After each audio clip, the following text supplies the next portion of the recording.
கிறிஸ்தேசுக்குள் அன்பாய் அழைக்கப்பட்ட அன்புக்குரிய சகோதர சகோதரிகளே, அனைவருக்கும் பிதாவாகிய தேவனுடைய நாமத்தினாலும் நம்முடைய இரட்சகராகிய இயேசு கிறிஸ்துவின் நாமத்தினாலும் அன்பின் வாழ்த்துக்கள்.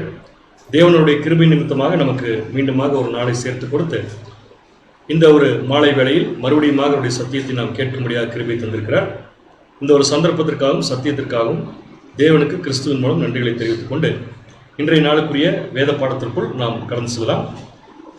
அதற்கு ஆரம்பமாக நாம் ஜெபம் செய்து இந்த கூட்டத்தை நாம் ஆரம்பிக்கலாம். ஆரம்ப ஜெபத்தை சார் கார்த்திகேயன் அவர்கள் வந்து எடுக்கக்கூடியாக அன்புடன் அழைக்கிறோம்.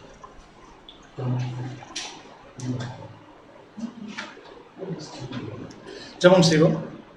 சர்வ வல்லமையும் மகிமையும் நிறைந்த எங்கள் அன்பின் ஒன்றான பரலோக யெகோவா தேவனே, இரக்கமுள்ள தந்தையே, மன ஒழுக்கம் நிறைந்தவரே, இதோ இந்த ஒரு நாளிலும் கூட உடைய ஒரு மேலான உன்னதமான சத்தியத்தை எங்கள் அன்பு சோதர் வாயிலாக நாங்கள் கேட்கும்படியாக தேவனே, இந்த ஒரு நேரத்தையும் இந்த ஒரு பொழுதையும் உங்களுடைய கருத்துக்கள் நாங்கள் கிருபையாக பெற்றுக்கொண்டிருக்கிறோம். தகப்பனே, பேசக்கூடிய தாசனுக்கும் கேட்கிறதான எங்களுக்கும் அதே அதிகமான பரிசுத்தாவியை தந்து ஆசிரியர்கள் நாங்கள் செய்கிறோம். தகப்பனே, இந்த கூட்டத்தின் ஆரம்பம் முதல் உங்களுடைய வரை உங்களுடைய தெய்வீக பிரசன்னம் எங்களோடு நாங்கள் ஜெயிக்கிறோம். எந்த விதமான தங்குதடையும் இல்லாமல் இந்த சத்தியத்தை நாங்கள் முழுமையாக கேட்டு அதுபடி வாழ வளர தேவனே, நீர் எங்களுக்கு ஞானத்தை தந்து ஆசிரியர்கள் கூட நாங்கள் ஜெயிக்கிறோம். தகப்பனே, இந்த சத்திய பாடத்தை கேட்டுக்கொண்டிருக்கிற உங்கள் பிள்ளைகள் ஒவ்வொருவரையும் நீர் பேர் தொட்டு ஆசீர்வதித்து உங்களுடைய குறைகளெல்லாம் நீர் கிறிஸ்துக்குள்ளாக நிறைவாக்க வேண்டுமாய் கூட இந்த நாள் ஜெயிக்கும். தோன்றே, மீதியான காலங்களும் வேலைகளும் உங்களுடைய சமூகத்தில் பார்த்து பிடிக்கிறோம். இந்த சிறிய வேண்டுதலை விண்ணப்பங்களையும் எங்களுடைய கத்தம் வச்சுமா முடியும். இயேசு கிறிஸ்து வழியாக ஜெபிக்கிறோம் நம்பிக்கிறார்கள்.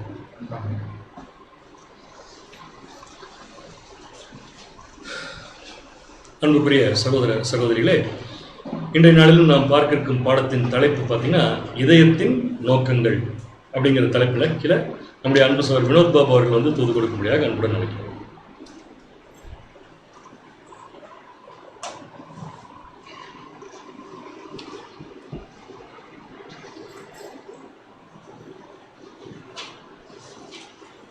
கிறிஸ்தேசுக்குள் மிகவும் பிரியமாயும் அன்பாயும் அழைக்கப்பட்ட அன்பிற்குரிய சகோதர சகோதரிகளே, உங்கள் யாவருக்கும் கிறிஸ்தேசுக்குள்ளான அன்பின் வார்த்தையை கூட இந்த நேரத்தில் தெரிவித்துக் கொண்டு இன்றைய நாளிலும் நம்முடைய பிதாவாகிய தேவன் நம் வாழ்நாட்களிலே ஒரு நாளை கேள்வியாக கொடுத்து நம்மளை பகல் முழுதும் காத்து வழி நடத்தி இந்த ஒரு சாயங்கால வேளையிலும் கூட நாம் சகோதரரும் சகோதரியுமாக கொண்டு கூடி வந்து அவரது வேதத்திலுள்ள மகத்துவமான காரியங்களை நாம் தியானிக்கும்படி நம்மை கூட்டிச் சேர்த்திருக்கிறார். இந்த மேலான கிருபைக்கும் அன்புக்கும் மீண்டுமா பிதாவாகிய தேவனுக்கு நம் ஆண்டவரும் இரட்சகராகிய இயேசு கிறிஸ்து மூலம் துதிகளையும் நன்றிகளையும் எடுத்துக்கொள்ளலாம். நமக்கு மிக பெரிதான ஒரு ஆசீர்வாதம் என்னென்னு பார்த்திங்கன்னா, இன்றைய நாளிலும் கூட அநேக பாடங்கள் தொடர்ந்து நம்ம என்ன பண்ணிட்டுக்கிறோம் பார்த்திங்கன்னா தியானித்து வரக்கூடிய ஒரு மிகப்பெரிய ஒரு வாய்ப்பு கூட தேவன் நமக்கு கிருபையாக கொடுத்துருக்கிறார். இன்றைய நாளிலும் கூட ஒரு சின்ன ஒரு பாடத்தை நம்ம தியானிக்கின்றோம். அந்த ஒரு பாடத்தோட தலைப்பு என்ன அப்படின்னு பார்த்திங்கன்னா, இதயத்தின் நோக்கங்கள் அப்படிங்கிற ஒரு தலைப்பின் கீழே நம்ம ஒரு சில மணி நேரங்கள் தேவனுடைய சத்திய வார்த்தைகளை நாம் தியானிக்கலாம். ஸோ இந்த இதயத்தின் நோக்கங்கள் அப்படிங்கிற ஒரு தலைப்பின் கீழே நம்ம என்ன பார்க்க போகிறோம்னு பார்த்திங்கன்னா, இன்றைக்கி ஒரு மனுஷனுடைய முக்கியமான ஒரு பாகம், அவனுக்குரிய எல்லா விஷயங்களும், இப்போ ஒரு சோகமாகட்டும் ஒரு சந்தோஷமாகட்டும் எல்லாமே தோன்றக்கூடிய ஒரு இடம் எது அப்படின்னு பார்த்திங்கன்னா இருதயம் அப்படின்னு சொல்லி பார்ப்போம். இன்றைக்கி சில ஆராய்ச்சியாளர் கூட என்ன சொல்கிறாங்கன்னு பார்த்திங்கன்னா, ஒரு மனுஷனுக்கு ஒரு நிமிஷத்தில் 35லேருந்து 48 வகையான நினைவுகள் தோன்றலாம். அதே மாதிரி ஒரு மணி நேரத்துக்கு 2500 வரைக்கும் அவனுடைய நினைவுகள் தோன்றுது. அதே மாதிரி ஒரு நாளில் 60,000 to 80,000 இந்த அளவுக்கு மனுஷனுடைய இதயத்தின் நினைவுகள் என்ன பண்ணுறதுன்னா மாறிட்டே இருக்கு. ஸோ இவ்வளவு விஷயங்களும் தோன்றக்கூடிய அந்த இடத்துல தான் தேவன் பார்க்கக்கூடிய அந்த விஷயம் எங்கே இருக்குன்னு பார்த்தீங்கன்னா அந்த மனுஷனுடைய இதயத்தில். ஸோ இவ்வளவு காரியங்கள் ஒரு மனுஷன் கடந்து வந்துட்டும் தேவனுக்கு பிரியமாக என்ன பண்ணணும்னு பார்த்தீங்கன்னா அவனுடைய இருதயத்தின் நோக்கங்கள் எல்லாத்தையும் செலுத்தணும். ஸோ இவ்வளோ விஷயங்கள் கடந்து வரப்போ அவன் எப்படி செலுத்தணும், என்னென்ன மாதிரியான காரியங்கள் அவன் கொண்டு வரணும் அப்படிங்கிறத அவன் பாடத்தில் நம்ம பார்க்க போகிறோம். ஸோ இப்போ நம்ம ஆண்டவராக இயேசு கிறிஸ்து இந்த உலகத்தில் வந்து அவர் தன்னுடைய அந்த ஞானஸ்தானம் எடுத்ததுக்கப்புறம் அவர் அந்த சோதனைகள் பாடுகள் எல்லாம் முடிச்சதுக்கப்புறம் அவர் வந்து பிரசங்கிக்கிற முதல் வசனமே எப்படி இருக்குன்னு பார்த்தீங்கன்னா, வசனம் படிக்கலாம் பாருங்க. மத்தேயு 4ஆம் அதிகாரம் 17ஆம் வசனம். மத்தேயு 4ஆம் அதிகாரம் 17ஆம் வசனம். அது முதல் இயேசு மனம் திரும்புங்கள், பரலோக ராஜ்யம் சமீபத்திருக்கிறது என்று அவர் ஸ்டார்ட் பண்றப்ப எப்படிதான் ஸ்டார்ட் பண்றாருன்னா, அவர் அந்த சோதனைகள்லாம் முடிச்சுட்டு வந்தோன்னே அது முதல் என்ன சொல்றாரு, மனம் திரும்புங்கள் ஏன் மனம் திரும்புங்கன்னு சொல்கிறேன்னா, நிறைய விஷயங்கள் அங்கே என்ன இருக்கு பார்த்தீங்கன்னா, மனசுக்குள்ளே தப்பான விஷயங்கள் அங்கே நடந்துட்டு இருந்துச்சு. அது எல்லாத்தையும் என்ன பண்ணணும்னு நினைக்கிறேன்னா, மனம் திருப்பி இவர் பக்கம் கொண்டு வரணும் அப்படிங்கிறதுனால தான் என்ன சொல்கிறாரு பார்த்தீங்கன்னா, மனம் திரும்புங்கள் பரலோக ராஜ்யம் சமீபத்தில் இருக்கிறது அப்படின்னு சொல்லி என்ன பண்ணார் பார்த்தீங்கன்னா, பரலோக ராஜ்யத்துக்குரிய விஷயங்கள் என்ன பண்ணார் பார்த்தீங்கன்னா, அப்படியே ஸ்டார்ட் பண்ணி பிரசங்கம் பண்ணார். அடுத்து இவர் எங்கே போய் பிரசங்கம் பண்ணணும் அப்படின்னு பார்த்தீங்கன்னா, மலையில் போய் பிரசங்கம் பண்ணுறாரு. நம்ம எல்லாத்தும் ரொம்ப அறிஞ்ச விஷயம்தான் மலை பிரசங்கம். ஸோ அந்த மலை பிரசங்கத்தில் என்னென்ன காரியங்கள் அவர் பிரசங்கம் பண்ணார் அப்படிங்கிறதையும் கூட பார்த்தீங்கன்னா நம்ம அப்படியே படிக்கலாம். பாருங்கள், 8 விஷயங்கள் மலை பிரசங்கத்தில் ஒரு முக்கியமாக 8 விஷயங்கள் வந்து சொல்கிறாரு. அந்த விஷயங்கள் என்னென்னு பார்க்கலாம். ஃபஸ்ட்டு 4 விஷயங்கள் என்னென்னா, ஆவியில் எளிமையுள்ளவர்கள் அப்படின்னு ஸ்டார்ட் பண்ணி, அப்புறம் துயரப்படுவர்கள் பாக்கியவான்கள், சாந்த குணம் உள்ளவர்கள் பாக்கியவான்கள். இவங்க எல்லாரும் எதுக்கு இந்த விஷயத்த சொல்லிட்டு இருக்கான்னு பார்த்தீங்கன்னா, இப்போ இவங்களுக்கு முன்னாடியே இஸ்ரேல் ஜனங்களுக்கு கட்டளைகள் இருக்கா இல்லையா, நியாயப்பிரமாணத்தின் கட்டளைகள் இருக்குது. ஆனால் நியாயப்பிரமாணத்தின் கட்டளை வேணாம் அப்படிங்கிறார். இப்போ என்ன சொல்கிறாரு, நிறைய விஷயங்கள் இவர் என்ன பண்ணிட்டுக்கிறார் பார்த்தீங்கன்னா, அப்படியே மாற்றிட்டு இருக்கிறார். நியாயப்பிரமாணத்தின் கட்டளைகள் எப்படி இருக்குன்னு பார்த்தீங்கன்னா, இந்த விஷயத்தை நீங்கள் என்ன பண்ணாதீங்க, செய்யுங்க, ஒரு விஷயம் செய்யாதீங்க. இப்போ இங்கே எப்படி சொல்கிறாருன்னா, எல்லாமே விருப்பத்துக்குள்ளே வர மாதிரி இருக்கும். ஆவியில் எளிமையுள்ளவர்கள் பாக்கியவான்கள் பரலோக ராஜ்யம். நீங்கள் ஆவியில் எளிமையாக இருந்தீங்கன்னா உங்களுக்கு என்ன ஆகும், பரலோக ராஜ்யம் கிடைக்கும். இது யார்கிட்ட சாய்ஸ் கொடுத்தாருன்னா அவங்ககிட்ட கொடுத்தாரு அப்படின்னு சொல்லிட்டு எல்லா விஷயத்தையும் எப்படி பண்ணுறாருன்னா, இதுக்கப்புறம் நீங்கள் என்ன பண்ணணும் பார்த்தீங்கன்னா, இந்த மாதிரியான காரியங்கள் நீங்கள் கடைப்பிடிக்கிறப்போ பரலோக ராஜ்யத்துக்கு பக்கத்தில் நீங்கள் என்ன வந்துட்டுக்கிறீங்க. இதை கடைப்பிடிப்பதும் கடைப்பிடிப்பாது யாருடைய கையில், உங்கள் கையில் இருக்குது அப்படின்னு சொல்லிட்டு முதல் 4 விஷயங்கள் சொல்கிறாரு. அதே மாதிரி அடுத்த 4 விஷயங்கள் சொல்கிறாரு. இரக்கமுள்ளவர்கள் பாக்கியவான்கள், இருதயத்தில் சுத்தமுள்ளவர்கள் பாக்கியவான்கள், சமாதானம் பண்ணுகிறவர்கள் பாக்கியவான்கள், நீதியின் நிமித்தம் துன்பப்படுகிறவர்கள் பாக்கியவான்கள், பரலோக ராஜ்யம். ஸோ இப்போ இந்த எல்லா விஷயத்தையும் யார் ஒருத்தர் கரெக்டாக கடைபிடிக்கிறாரோ அவர் எங்கே போகலாம், பரலோக ராஜ்யத்துக்கு உரிய காரியங்களில் என்ன பண்ணான்னு பார்த்தீங்கன்னா அவர் பங்கடைய முடியும் அப்படிங்கிறது தான் பார்த்தீங்கன்னா இயேசு கிறிஸ்து வந்து. ஏன்னா பரலோக ராஜ்யத்தோட ஸ்டார்ட் பாயிண்ட்டை யார் தான், ஆண்டவராகி இயேசு கிறிஸ்து. இவர் தான் வந்து அந்த வழி என்ன பண்ணுறாரு, ஸ்டார்ட் பண்ணி வைக்கிறாரு. இப்போ வரைக்கும் அந்த வழி என்ன இல்லை, இவர் வந்து ஸ்டார்ட் பண்ணி வச்சுட்டு யாரெல்லாம் பரலோக ராஜ்யம் போகணும்னு நினைக்கிறீங்களோ உங்களுக்கு நான் என்ன பண்ணுறேன்னு பார்த்தீங்கன்னா உங்களை கைட் பண்ணுறேன், எப்படி இருந்தால் போக முடியும் அப்படின்னா அப்படின்னு சொல்லிட்டு ஒரு 8 விஷயங்கள் சொல்கிறாருன்னு சொல்லுவாங்க. ஸோ இன்றைக்கி நம்ம இந்த 8 விஷயத்தையும் பார்க்க போதில்லை, இதில் ஒரு விஷயத்தை மட்டும் நம்ம பார்க்குறோம். ஏன்னா நம்மளோட சப்ஜெக்டோட தலைப்பு என்னங்க, இருதயத்தின் நோக்கம். அப்போ இருதயத்தின் நோக்கம்னா எந்த பாயிண்ட் எடுப்போம், இருதயத்தில் சுத்தமுள்ளவர்கள் பாக்கியவான்கள், அவர்கள் என்ன பண்ணுவாங்க, தேவனை தரிசிப்பார்கள். ஸோ இது அவ்வளோ இம்பார்ட்டண்டான பாயிண்ட். அந்த 8 பாயிண்ட்லையும் இது ரொம்ப இம்பார்ட்டண்ட்டான பாயிண்ட்டானா கண்டிப்பாக இம்பார்ட்டன்ட் பாயிண்ட். ஏன் அப்படின்னா அது செகண்ட் பார்ட், அவங்க யாரை பார்க்க போகிறாங்க, தேவனை தரிசிக்க போகிறாங்க. மித்த எல்லாத்துலையும் எப்படிங்கன்னு பார்த்தீங்கன்னா பாக்கியவான்கள், நீங்கள் பரலோக ராஜ்யம் போகலாம். இங்கே தான் ஒரு பாயிண்ட் என்ன முக்கியமாக ஆட் பண்ணுறான்னு பார்த்தீங்கன்னா, நீங்கள் இப்படி இருந்தீங்கன்னா யாரையே பார்க்கலாம், தேவனையே பார்க்கலாம். தேவனை யாராச்சும் பார்த்துருக்காங்களா அப்படின்னா கண்டிப்பாக யாருமே பார்க்கணும். அவருடைய பேரை என்ன, ஒருவரும் காணக்கூடாதவரும். நம்ம விசுவாச பிரமாணத்தை படிக்கிறோம் இல்லைங்களா, மனுஷில் ஒருவரும் கண்டிராதவரும் காணக்கூடாது.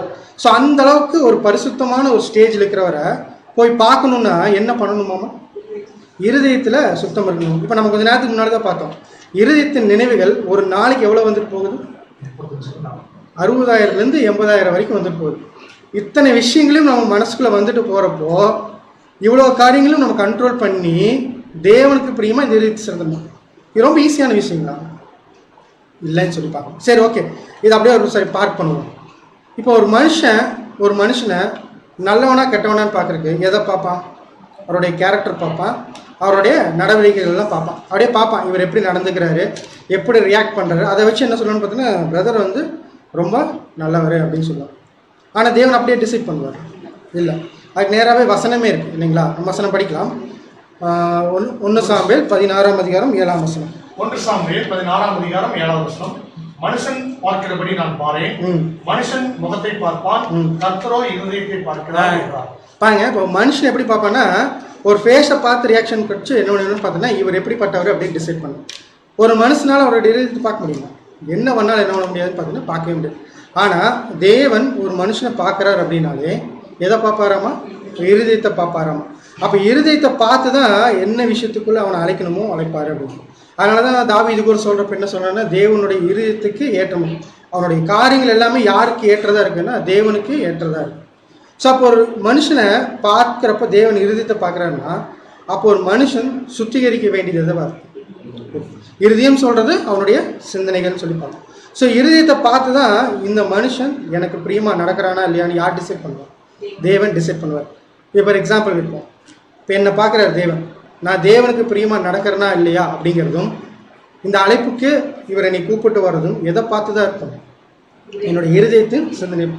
இப்போ நம்ம எல்லாருமே தேவனுக்கு ஏற்ற விஷயத்தில் என்ன பண்ணிக்கோன்னு பார்த்தீங்கன்னா, கண்டிப்பாக ஒரு பிரியமான விஷயம் தேவன் பார்த்துருக்குறாரு நம்மக்கிட்ட. அதனால தான் என்ன பண்ணிக்கான்னு பார்த்தீங்கன்னா, இவங்களை கூப்பிட்டா கண்டிப்பாக என்ன பண்ணுவாங்கன்னு பார்த்தீங்கன்னா, இவங்க இருதயத்தை சுத்திகரிச்சுட்டு எனக்கு ஏற்ற பிள்ளைகளை என்ன பண்ணுவாங்க வருவாங்க அப்படின்னு சொல்லி இந்த அழைப்பு யாருக்கு கொடுத்துருக்காங்க? இன்னைக்கு நமக்கு கொடுத்துருக்காங்க. நம்ம எல்லாத்துக்குமே தேவன் எதிர்பார்க்குற குணலட்சணம் கண்டிப்பாக இருக்கும். அப்படி இல்லைன்னா யாருமே என்ன பண்ணிருக்க முடியாது, இந்த ஒரு அழைப்புக்குள்ளே வந்திருக்கவே முடியாது. அப்போ நம்ம இருதயத்தை சுத்தமாக வச்சுக்கணும் அப்படின்னா ஒரு நாள் 2 நாள் பண்ணால் போதுமா அப்படின்னா இல்லை, தொடர்ந்து பண்ணணும் இல்லையா? சரி, அதுக்கு முன்னாடி நம்ம முதல்ல கேட்ட விஷயம் தான், தேவனை யாராச்சும் பார்க்க முடியுமா அப்படின்னா பார்க்க முடியும். வசனம் கூட படிச்சிடலாம். யாத்ராகமம் 33ஆம் அதிகாரம் 20வது வசனம், நீ என் முகத்தை காண மாட்டாய், ஒரு மனுஷனும் என்னை கண்டு உயிரோடு இருக்கக்கூடாது என்றார். பாருங்க, முதல்ல சொல்றாரு, ஒருவேளை நீ என்னை பார்த்து நின்ன முடியாது, உன்னால உயிரோடு இருக்க முடியாது. ஏன் இப்படி சொல்றாரு? அவருடைய பரிசுத்தம் அந்த அளவுக்கு இருக்கு. அவருடைய பரிசுத்துக்கு ஈக்குவலாக யாரும் என்ன பண்ண முடியாது, போகவே முடியாது. அவரை போய் பார்க்கணும்னா அந்த அளவுக்கு என்ன பண்ணணும்னு பார்த்தீங்கன்னா பரிசுத்தமாக இருக்கும். ஸோ அப்புறம் யார் மட்டும்தான் பார்த்துருக்கா அப்படின்னா யோவான் கிளியரா சொல்றாரு. அடுத்த வசனம் படிச்சிடலாம். யோவான் 1ஆம் அதிகாரம் 18வது வசனம், தேவனை ஒருவனும் ஒரு காலம் கண்டதில்லை, பிதாவின் மடியில் இருக்கிற ஒரே பேரான குமாரனே அவரை வெளிப்படுத்தினார். கிளியரா சொல்லிட்டாரு, யாருமே பார்த்ததில்ல, யார் மட்டும்தான் பார்த்துருக்கா? அவருடைய குமாரன் மட்டும்தான் என்ன பண்ணிக்கன்னு பார்த்தீங்கன்னா பார்த்துருக்கிறார். இப்போ குமாரன் மட்டும் பார்த்த ஒருத்தரை இப்போ வாய்ப்பு யாருக்கு கொடுக்குறான்? நம்ம கொடுத்துருக்குறது. எப்படின்னா, நீங்கள் நான் சொல்கிற மாதிரி நடந்து உங்கள் இருதயத்தை சுத்தமாக வச்சுக்கிட்டீங்கன்னா யாரை வந்து பார்க்கலாம்?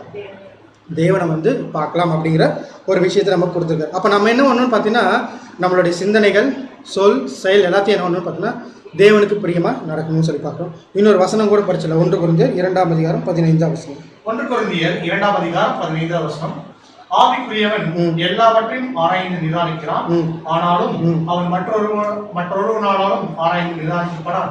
என்ன சொல்றேன்னா, இந்த விஷயம் யாருக்கு மட்டும்தான் புரியும் அப்படின்னா, யார் தேவனை அழைச்சிருக்காரோ அவங்களுக்கு மட்டும்தான் புரியும். இப்போ உலகத்தில் போய் நீங்கள் இருதயத்தை சுத்தமாக வச்சுக்கோங்கன்னா என்ன சொல்லுவாங்கன்னு பார்த்தீங்கன்னா, நான் சுத்தமாக தான் இங்கே இருக்கேன் அப்படின்றாங்க. ஆனால் தேவனுக்கு ஏற்ற பிரகாரம் இருக்கான்னா இல்லை. அப்போ தேவனுக்கு ஏற்ற பிரகாரம் யார் சுத்தமாக வைக்கிறாங்களோ அவங்க தான் யாரை பார்க்க முடியும்னா தேவனுக்கு பார்க்க முடியும். இது யாருக்கு மட்டும்தான் புரியும் பார்த்தீங்கன்னா, ஆவிக்குரிய விஷயங்களை ஆவிக்குரிய விஷயத்தோடு இணைச்சு பார்க்குற ஒருத்தரால் மட்டும்தான் என்ன பண்ண முடியும்னு பார்த்தீங்கன்னா இதை வந்து காண முடியும் அப்படின்னு சொல்லி பார்க்கணும். சரி, ஓகே. இப்போது மனுஷனை தேவன் படைச்சார்ல, மனுஷனை தேவன் படைக்கிறப்போ இதே கேரக்டர் படிச்சாரு. இப்போ மனுஷனோட இருதயம் சுத்தமாக இருக்கா இல்லை அசுத்தமாக இருக்கா? ஃபஸ்ட்டு அதை கிளியர் பண்ணிக்கலாம். அசுத்தமாக. இப்போ அசுத்தமாக இருக்கா? சரி, அசுத்தமாக இருக்கிறது என்ன பண்ணணும்? சுத்தமாக இருக்கணும். ஆனால் தேவன் படைக்கிறப்ப அப்படி தான் படைச்சாரா? இல்லையா?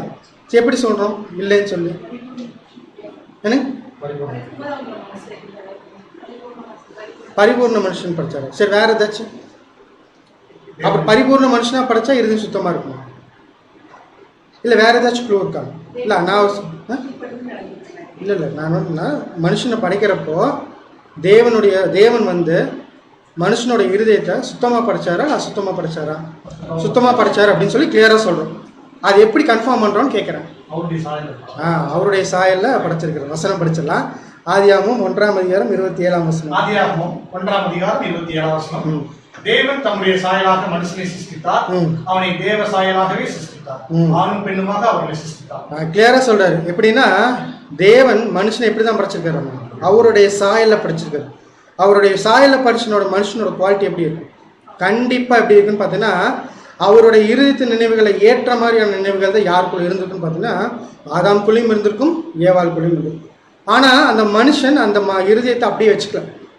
எப்போ வந்து இருதயம் மாற்றப்பட்டுச்சுன்னு பார்த்தீங்கன்னா, அவனை வஞ்சிக்கப்படுறப்ப என்னாச்சுன்னு பார்த்தீங்கன்னா, அந்த இருதயம் என்னாச்சு? தேவனுக்கு ஏற்ற காரியங்களை செய்யாமல் யாருக்கு ஏற்ற காரியங்களை செய்ய போயிடுச்சுன்னு பார்த்தீங்கன்னா, இந்த உலகத்தின் அதிபதி அவனுடைய காரியங்களை செய்ய போயிடுச்சு. அப்பிருந்து அவனுடைய மனசு என்னாச்சுன்னு பார்த்தீங்கன்னா, தவறான விஷயங்கள் யோசிக்க ஆரம்பிச்சு. அதுக்கு எக்ஸாம்பிள் யார் சொல்லலாம் தெரியுங்களா? காயினுக்கு எப்படி அந்த குணம் வந்துச்சு? தேவன் அவருடைய சாயல தான் படித்தார். இப்போ ஆதாம் முடுங்க, ஆதாம் வந்து விழுந்துட்டாரு. ஆனால் காயினுக்கு அந்த பொறாமைங்கிற குணம் எப்படி வந்துச்சுன்னு பார்த்தீங்கன்னா, அங்கே அந்த ஆதாம் எப்போ துரத்தி விடப்பட்டாரோ அப்பிருந்து அவனோட நினைவுகள் எப்படி மாறிடுச்சுன்னு பார்த்தீங்கன்னா, தேவனுக்கு ஏற்ற பிரகாரம் இல்லை. தேவனுக்கு ஏற்ற பிரகாரம் இல்லைங்கிறதுக்கு ஒரு ப்ரூஃப் தான் யாருன்னு பார்த்தீங்கன்னா காயின். பொறாமை வந்து என்ன பண்ணுறாரு பார்த்தீங்கன்னா, அவருடைய சகோதரன் என்ன பண்ணுறாரு, கொலை செய்கிற அளவுக்கு போகிறாருன்னு சொல்லி பார்க்குறோம். அதனால தான் எரேமியாவில் சொல்கிறப்ப எப்படி சொல்கிறா பாருங்க. எரேமியா 17ஆம் அதிகாரம் 9ஆம் வசனம். எரேமியா 17ஆம் அதிகாரம் 9ஆம் வசனம். எல்லாவற்றை பார்க்கிலும் இருதயமே திருக்குள்ளதும் மகா கேடுள்ளதுமாய் இருக்கிறது, அதை அறியத்தக்கவன். ஆனா மனுஷன் என்ன சொல்லிட்டு பார்த்தீங்கன்னா, நான் என்ன பண்ணிக்கிறேன், சுத்தமா இருந்துட்டு சொல்லிட்டுக்கிறான். ஆனா வசனம் எப்படி சொல்றதுன்னு பார்த்தீங்கன்னா, இருதயத்தில் எப்படி இருக்காமா, திருக்குள்ளதும் மகா கேடுள்ளதுமா இருக்கு. அந்த அளவுக்கு மனுஷனோட இருதயத்தின் நினைவுகள் என்ன ஆயிடுச்சுன்னு பார்த்தீங்கன்னா ரொம்ப மோசமா போயிடுச்சுன்னு சொல்லி பார்க்கணும். எப்போ இந்த ஸ்டார்ட் ஆகுதுன்னு பார்த்தீங்கன்னா, எப்போ அந்த ஆதாம்குள்ள விழுந்து போனாரோ அப்பிருந்து தேவனுக்கு ஏற்ற விஷயம் போய் மனுஷன் என்ன பண்ணிட்டான்னு பார்த்தீங்கன்னா, தன்னுடைய சொந்த விஷயங்கள் என்ன பண்ணிட்டான் பார்த்தீங்கன்னா திங்க் பண்ண ஆரம்பித்தான். எப்போ அந்த விஷயங்கள் திங்க் பண்ண ஆரம்பித்தானோ அவன் இருதயம் எப்படி போச்சுன்னு பார்த்தீங்கன்னா கேடுள்ளதாய் மாறிடுச்சு அப்படின்னு சொல்லி பார்க்குறோம். அடுத்த ஒரு விஷயம் கூட படிக்கலாம். மத்தேயு 15ஆம் அதிகாரம் 19ஆம் வசனம். மத்தேயு 15ஆம் அதிகாரம் 19ஆம் வசனம். எப்படி எனில் இருதயத்திலிருந்து பொல்லாத சிந்தனைகளும், கொலைபாதகங்களும், உபச்சாரங்களும், நேசித்தனங்களும், களவுகளும், பொய்சாட்சிகளும், தூஷணங்களும் பாருங்க, இருதயத்திலிருந்து என்னென்ன விஷயங்கள் வருதாமா, பொல்லாத சிந்தனை வருது, கொலைபாதகங்கள் வருது, விபச்சாரங்கள் வருது, வேசித்தனங்கள் வருது, களவுகள் வருது. இப்போ இந்த மாதிரி நிறைய விஷயங்கள் எங்கே தான் ஸ்டார்ட் ஆகுது, மனுஷனுடைய அதனால தான் நம்ம பார்த்தோம், ஒரு மனுஷன் ஒரு நாளில் 60,000 சிந்தனைகள் வருதுன்னா இது எல்லாத்தையும் என்ன பண்ணுவான், அவன் கடந்து தான் வருவான். ஒரு விஷயத்த செய்வான், ஒரு விஷயத்த என்ன பண்ண மாட்டான், செய்ய மாட்டான், அவன் கண்ட்ரோல் பண்ணிக்கான்னு சொல்லி. ஸோ அத்தனை விஷயமும் எங்கே தோன்றுதுன்னு பார்த்தீங்கன்னா இருதயத்தில் தோன்றும். அப்போ இருதயத்தில் தோன்ற விஷயங்கள் எல்லாமே நல்லதாக இருக்குமானா, சிலது நல்லதாக இருக்கும், சிலது என்னவா இருக்கும், கெட்டதாக இருக்கும். ஆனால் இங்கே வசனம் என்ன சொல்லுதுன்னு பார்த்தீங்கன்னா, நிறைய விஷயங்கள் கெட்டதாக தோன்றதுக்கு எதுதான் காரணம் அப்படின்னு பார்த்தீங்கன்னா அவனுடைய இருதயம் தான் காரணம். ஏன் அப்படின்னா, எனக்கு இந்த உலகத்தை பார்க்குறான், இந்த உலகத்தில் எல்லாமே நல்லதாக இருக்கா, இல்லை பாதி இல்லை, முக்கால்வாசி எப்படி தான் இருக்குன்னு பார்த்தீங்கன்னா மனுஷனை கீழே தள்ளக்கூடிய காரியங்கள் தான். அப்போ அத்தனை விஷயமும் அவன் மனசுக்குள்ள தான் என்ன பார்க்கும் பார்த்தீங்கன்னா ரெக்கார்ட் ஆகும். இந்த நினைவுகளை தாண்டி தான் என்ன பண்ணணும்னு பார்த்தீங்கன்னா அவன் தேவனுக்கு ஏற்ற ஒரு காரியங்களை செய்யணும் அப்படின்னு சொல்லி பார்க்கணும். ஸோ இந்த விஷயங்கள் தாண்டி செய்யணும் அப்படின்னா தேவன் என்ன பண்ணுறாரு பார்த்தீங்கன்னா, இந்த ஒரு வாய்ப்பை உலகத்துக்கு எல்லாத்துக்கும் கொடுக்கும். யாருக்கு தான் கொடுத்துருக்காருன்னா நமக்கு தான் கொடுத்துருக்காரு. இப்போ இது எங்கே இருந்து ஸ்டார்ட் ஆச்சுன்னு பார்த்தோம், ஆதாம்குள்ளேருந்து ஸ்டார்ட் ஆச்சு. இப்போ இந்த ஆதாம்குள்ளேருந்து ஸ்டார்ட் ஆன விஷயத்த நம்ம ஒரு இடத்துல எண்ட் பண்ணிட்டோம். எங்கே தெரியுங்களா, ஆதாம்லேருந்து ஸ்டார்ட் ஆன விஷயம் நம்ம ஒரு இடத்துல எண்ட் பண்ணிட்டு இதுக்கப்புறம் நான் என்ன பண்ணுறேன் தெரியுங்களா, நானா இல்லை தேவனுக்கு பிரியமாக நடக்கிறேன் அப்படின்னு எங்கே சொல்கிறேன்னு பார்த்தா நம்மளுடைய ஞானஸ்தானம். அப்போ எப்போ ஆதாம்குள்ளேருந்து அந்த விஷயம் எல்லாத்தையும் நம்ம எடுத்து ஞானஸ்தானத்துலேருந்து அழிச்சிட்டோமோ அதுக்கப்புறம் நம்ம எப்படி மாறிடுறோமா, புது சிருஷ்டியாக மாறிடும். புது சிருஷ்டியாக மாறினதுக்கப்புறம் நம்ம எதுக்கு ஏற்றவைகளை சிந்திக்கிறோம் வந்து பார்த்தீங்கன்னா தேவனுக்கு ஏற்றவைகளை சிந்திக்கிறோம். அப்போ நம்மளுடைய நினைவுகள், சிந்தனைகள், சொல், செயல் எல்லாத்தையும் எதுக்காக மாற்றிடுறோம், தேவனுக்கு ஏற்றவைகளா மாத்திரம் அப்படிங்கிறோம். அந்த வசனம் கூட படிச்சிடலாம். 2 கொரிந்தியர் 5ஆம் அதிகாரம் 17ஆம் வசனம். 2 கொரிந்தியர் 5ஆம் அதிகாரம் 17ஆம் வசனம். இப்படி இருக்க ஒருவன் கிறிஸ்துவுக்குள் இருந்தால் புது சிருஷ்டியா இருக்கிறான், பழையவர்கள் பொழுது போயின, எல்லாம் புதிதாயின. கிளியரா சொல்றாரு. எப்ப அப்படின்னு பார்த்தீங்கன்னா ஒருவன் கிறிஸ்துவுக்குள் இருந்தால் தான் எப்படி இருக்கிறான், புது சிருஷ்டியா இருக்கிறான், பழையவர்கள் என்னாச்சு, ஒளிஞ்சு பண்ண. தேவன் என்ன பண்றாரு பார்த்தீங்கன்னா அப்பயோட அந்த பழைய அக்கௌண்ட் என்ன பண்றாரு, க்ளோஸ் பண்ணிட்டு இதுக்கப்புறம் உனக்கு என்ன கொடுக்குறேன்னு பார்த்தீங்கன்னா நான் உனக்கு லைஃப் கொடுக்குறேன். யாருக்கு பிரியமாக நடக்கிறதுக்குன்னு பார்த்தீங்கன்னா எனக்கு பிரியமாக நடக்குது. அப்போ இங்கிருந்து நீ என்ன பண்ணுன்னு பார்த்தீங்கன்னா உன்னுடைய நினைவுகள், உன்னுடைய சொல், செயல் எல்லாமே உலகத்தில் இருந்தாலும் நீ என்ன பண்ணணும்னு பார்த்தீங்கன்னா எனக்கு பிரியமான காரியங்கள் நீ என்ன பண்ணணும் அப்படிங்கிறது. அது ரொம்ப ஈஸிங்களா கஷ்டமா, அது நம்ம பின்னால் பார்க்கலாம். சரிங்களா, ஈஸியாக கஷ்டமாங்கிறத நம்ம பின்னால் பார்க்கலாம். ஆனால் ஒரு மனுஷன் எப்போ ஞானஸ்தானம் எடுக்கிறானோ அப்போ இருந்து என்ன பண்ணணும்னு பார்த்தீங்கன்னா அவனுடைய சொல், செயல், சிந்தை எல்லாத்தையும் யாருக்கு பிரியமாக மாற்றணும்னா தேவனுக்கு பிரியமாக மாற்றணும். இன்னொரு வசனம் கூட படிச்சிடலாம். கலாத்தியர் 3ஆம் அதிகாரம் 27ஆம் வசனம். கலாத்தியர் 3ஆம் அதிகாரம் 27ஆம் வசனம். ஏனெனில் உங்களில் கிறிஸ்துவுக்குள்ளாக ஞானஸ்தானம் பெற்றவர்கள் எத்தனை பேரோ அத்தனை பேரும் கிறிஸ்துவை தெரிந்து கொண்டிருக்கிறார்கள். பாருங்க, இப்போ நம்ம எப்போ ஞானஸ்தானம் வாங்குறோமோ அப்போ யாரை நம்ம ட்ரெஸ்ஸாக வாங்கிக்கிறோமாமா, இயேசு கிறிஸ்துவை ட்ரெஸ்ஸாக வாங்கிக்கிறோம். இப்போ தேவன் நம்மளை பார்க்குறப்ப யாராக தான் தெரிவாங்கன்னு பார்த்தா நம்ம கிறிஸ்துவாக தெரியும். அப்போ நம்மளுடைய இருதயம் எதுக்கு ஏற்ற மாதிரி மாற்றணும்னு பார்த்தீங்கன்னா தேவனுக்கு ஏற்ற மாதிரி மாற்றணும். அதுக்கு தான் நமக்கு என்ன பண்ணிக்கான்னு பார்த்தீங்கன்னா இந்த ஒரு வாழ்க்கையே கொடுத்துருக்கிறாரு அப்படின்னு சொல்லி பார்க்குறோம். ஸோ இந்த ஒரு ப்ராசஸ் தான் நம்ம என்ன பண்ணுறோம்னு பார்த்தீங்கன்னா எப்படி பண்ண போகிறது, பியூரிஃபிகேஷன் ஞானஸ்தானம் எடுத்துகிட்டு வந்தோன்னே எல்லாருமே சுத்தமான இருதயமாக மாறிடணும். ஏன்னா நம்ம இங்கே தான் இருக்கிறோம், உலகத்தில் தான் இருக்கோம். உலகத்தில் இருக்கிற எல்லா விஷயத்தையும் என்ன பண்ணிட்டு இருக்கிறோம், பார்த்துட்டு தான் இருக்கோம். உலகத்தில் தான் வேலைக்கு போயிட்டு இருக்கிறோம், உலகத்தில் தான் எல்லா காரியங்களும் பண்ணிட்டு இருக்கிறோம். அப்போ நம்ம எல்லா விஷயமும் இங்கே பண்ணிட்டு இருக்கிறப்போ நம்மளுடைய சிந்தனையும் எப்படி இருக்குன்னு பார்த்தீங்கன்னா, பழைய மனுஷன் அடுத்த நாள் செத்துருவாங்க. கண்டிப்பாக இல்லை இல்லையா? அப்போ பழைய மனுஷன் சாக மாட்டான், புது மனுஷன் என்ன பண்ணுறான்னா உயிரோடு இருக்கிறான், அவனை வளர்த்தணும். அப்போ பழைய மனுஷனுக்கு என்ன பண்ணணும், டவுன் பண்ணணும். புதிய மனுஷன் என்ன பண்ணணும்னு பார்த்தீங்கன்னா வளர்த்தணும். இந்த ஒரு ப்ராசஸ்க்குள்ளே போகணும் அப்படின்னா ஃபஸ்ட்டு நம்ம இருதயத்தை என்ன பண்ணணும்னு பார்த்தீங்கன்னா கிளியர் பண்ணணும். அப்போ அந்த கிளியர் பண்ணுற ப்ராசஸ் தான் அடுத்து என்ன பண்ண போகிறோம்னு பார்த்தீங்கன்னா எப்படி அந்த விஷயத்தை செய்ய போகிறது அப்படிங்கிறத நம்ம பார்க்க போகிறோம். ஸோ அந்த பியூரிஃபிகேஷன் அப்படிங்கிற விஷயத்த நம்ம எப்படி பண்ணலாம், எப்படி பண்ணுனா கரெக்டாக இருக்கும்னு சொல்லி இந்த சப்ஜெக்ட் எழுதின ஒரு சகோதரர் ஒரு 3 விஷயத்தை கொடுத்துருக்காரு. அந்த 3 விஷயத்த என்ன பண்ண போகிறோம்னு பார்த்தீங்கன்னா நம்ம பார்த்து எப்படி பரிசுத்தப்படுத்தணும் அப்படிங்கிறத நம்ம தெரிஞ்சுக்க போகிறோம். ஃபஸ்ட்டு என்ன சொல்கிறேன்னு பார்த்தீங்கன்னா சிந்தனை. இந்த சிந்தனை நீங்கள் கிளியராக வச்சிட்டிங்கனாலே உங்களோட இருதயம் என்ன ஆகுன்னு பார்த்தீங்கன்னா சுத்தமாக இருக்கும் அப்படிங்கிறாரு. ஏன்னா இந்த சிந்தனையில் தான் எல்லாமே என்ன ஆகுது, ஸ்டார்ட் ஆகுது அப்படின்னு சொல்லி. அடுத்து இந்த சிந்தனையோட அடுத்த ஸ்டெப் என்னென்னா சொல், அடுத்த ஸ்டெப் என்னென்னா செயல். இந்த 3 விஷயமும் நீங்கள் தேவனுக்கு ஏற்ற பிரகாரம் வச்சுட்டே இருக்கிறப்போ, அதை நீங்கள் ப்ராக்டிஸ் பண்ணிட்டே இருக்கிறப்போ உங்களோட இருதயம் என்ன ஆகும் தெரியுமா, சுத்தமாகும். நீங்கள் கஷ்டம்தான், ரொம்ப கஷ்டம்தான். ஆனால் இதை நீங்கள் ப்ராக்டிஸ் பண்ணிகிட்டே இருந்தீங்கன்னு வச்சுக்கோங்க, கண்டிப்பாக என்ன ஆகுன்னு பார்த்தீங்கன்னா கண்டிப்பாக என்ன ஆகுமாமா, ஒரு நாள் தேவனுக்கு ஏற்ற பிரகாரம் மாறும். அப்படி தேவனுக்கு ஏற்ற பிரகாரம் மாறினா தான் எங்கே போக முடியும், தேவனை தரிசிக்க போக முடியும். தேவனை தரிசிக்க போகலன்னா அந்த பரலோக ராஜ்ய வாய்ப்பு என்ன பண்ண முடியும், பெற்றுக்கொள்ள முடியும்னு சொல்லுவோம். அதனால தான் பிலிப்பியருக்கு எழுதுறப்போ பவுல் அப்போஸ்தலன் ரொம்ப கிளியராக சொல்கிறாரு. பிலிப்பியர் 2ஆம் அதிகாரம் 5ஆம் வசனம். பிலிப்பியர் 2ஆம் அதிகாரம் 5ஆம் வசனம். கிறிஸ்து இயேசுவில் இருந்த சிந்தையே உங்களிலும் இருக்கிறது. அப்போ நீங்கள் பியூரிஃபிகேஷன் பண்ணணும் அப்படின்னா யாருடைய சிந்தை உங்களுக்குள்ள வேணும் அப்படிங்கிறாருன்னா கிறிஸ்து இயேசுக்குள்ள இருந்த சிந்தையே உங்களுக்கு இன்னொன்று வரணும். அப்போ அந்த சிந்தை உங்களுக்குள்ள நீங்கள் கொண்டு வந்தால் தான் என்ன ஆகும்னு பார்த்தீங்கன்னா அந்த பியூரிஃபிகேஷன் நீங்கள் கரெக்டாக பண்ண முடியும்.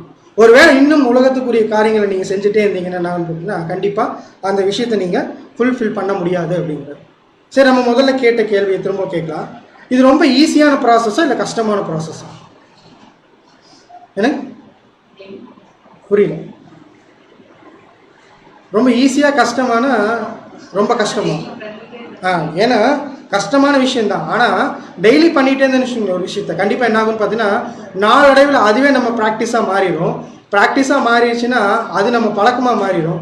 பழக்கமாக மாறிடுச்சுன்னா என்ன ஆகுன்னு பார்த்தீங்கன்னா நம்ம ஈஸியாக அதை கடந்து வரலாம். ஏன்னா பவுல் அப்போஸ்தலனே இந்த விஷயத்தை என்ன பண்ணிக்காதீங்களா, கொஞ்சம் ஸ்ட்ரகிள் ஆகிருக்குது. வசனம் டைரெக்டாக இருக்குது.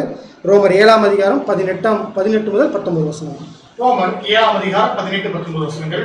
அது எப்படி எனில், என்னிடத்தில் அதாவது என் மாம்சத்தில் நன்மை வாசமாய் இருக்கிறது இல்லை என்று நான் அறிந்திருக்கிறேன்.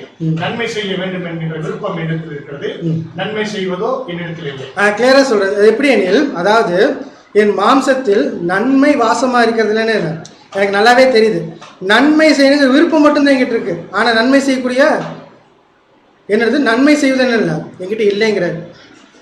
ஏன்னா நன்மை செய்யக்கூடிய விருப்பம் என்கிட்ட இருக்கு, அதை நான் பண்ண போனால் ஏதோ ஒரு விஷயம் என்ன ஆகுது, என்னை தடுக்குது. அதனால் 19 வசனம்.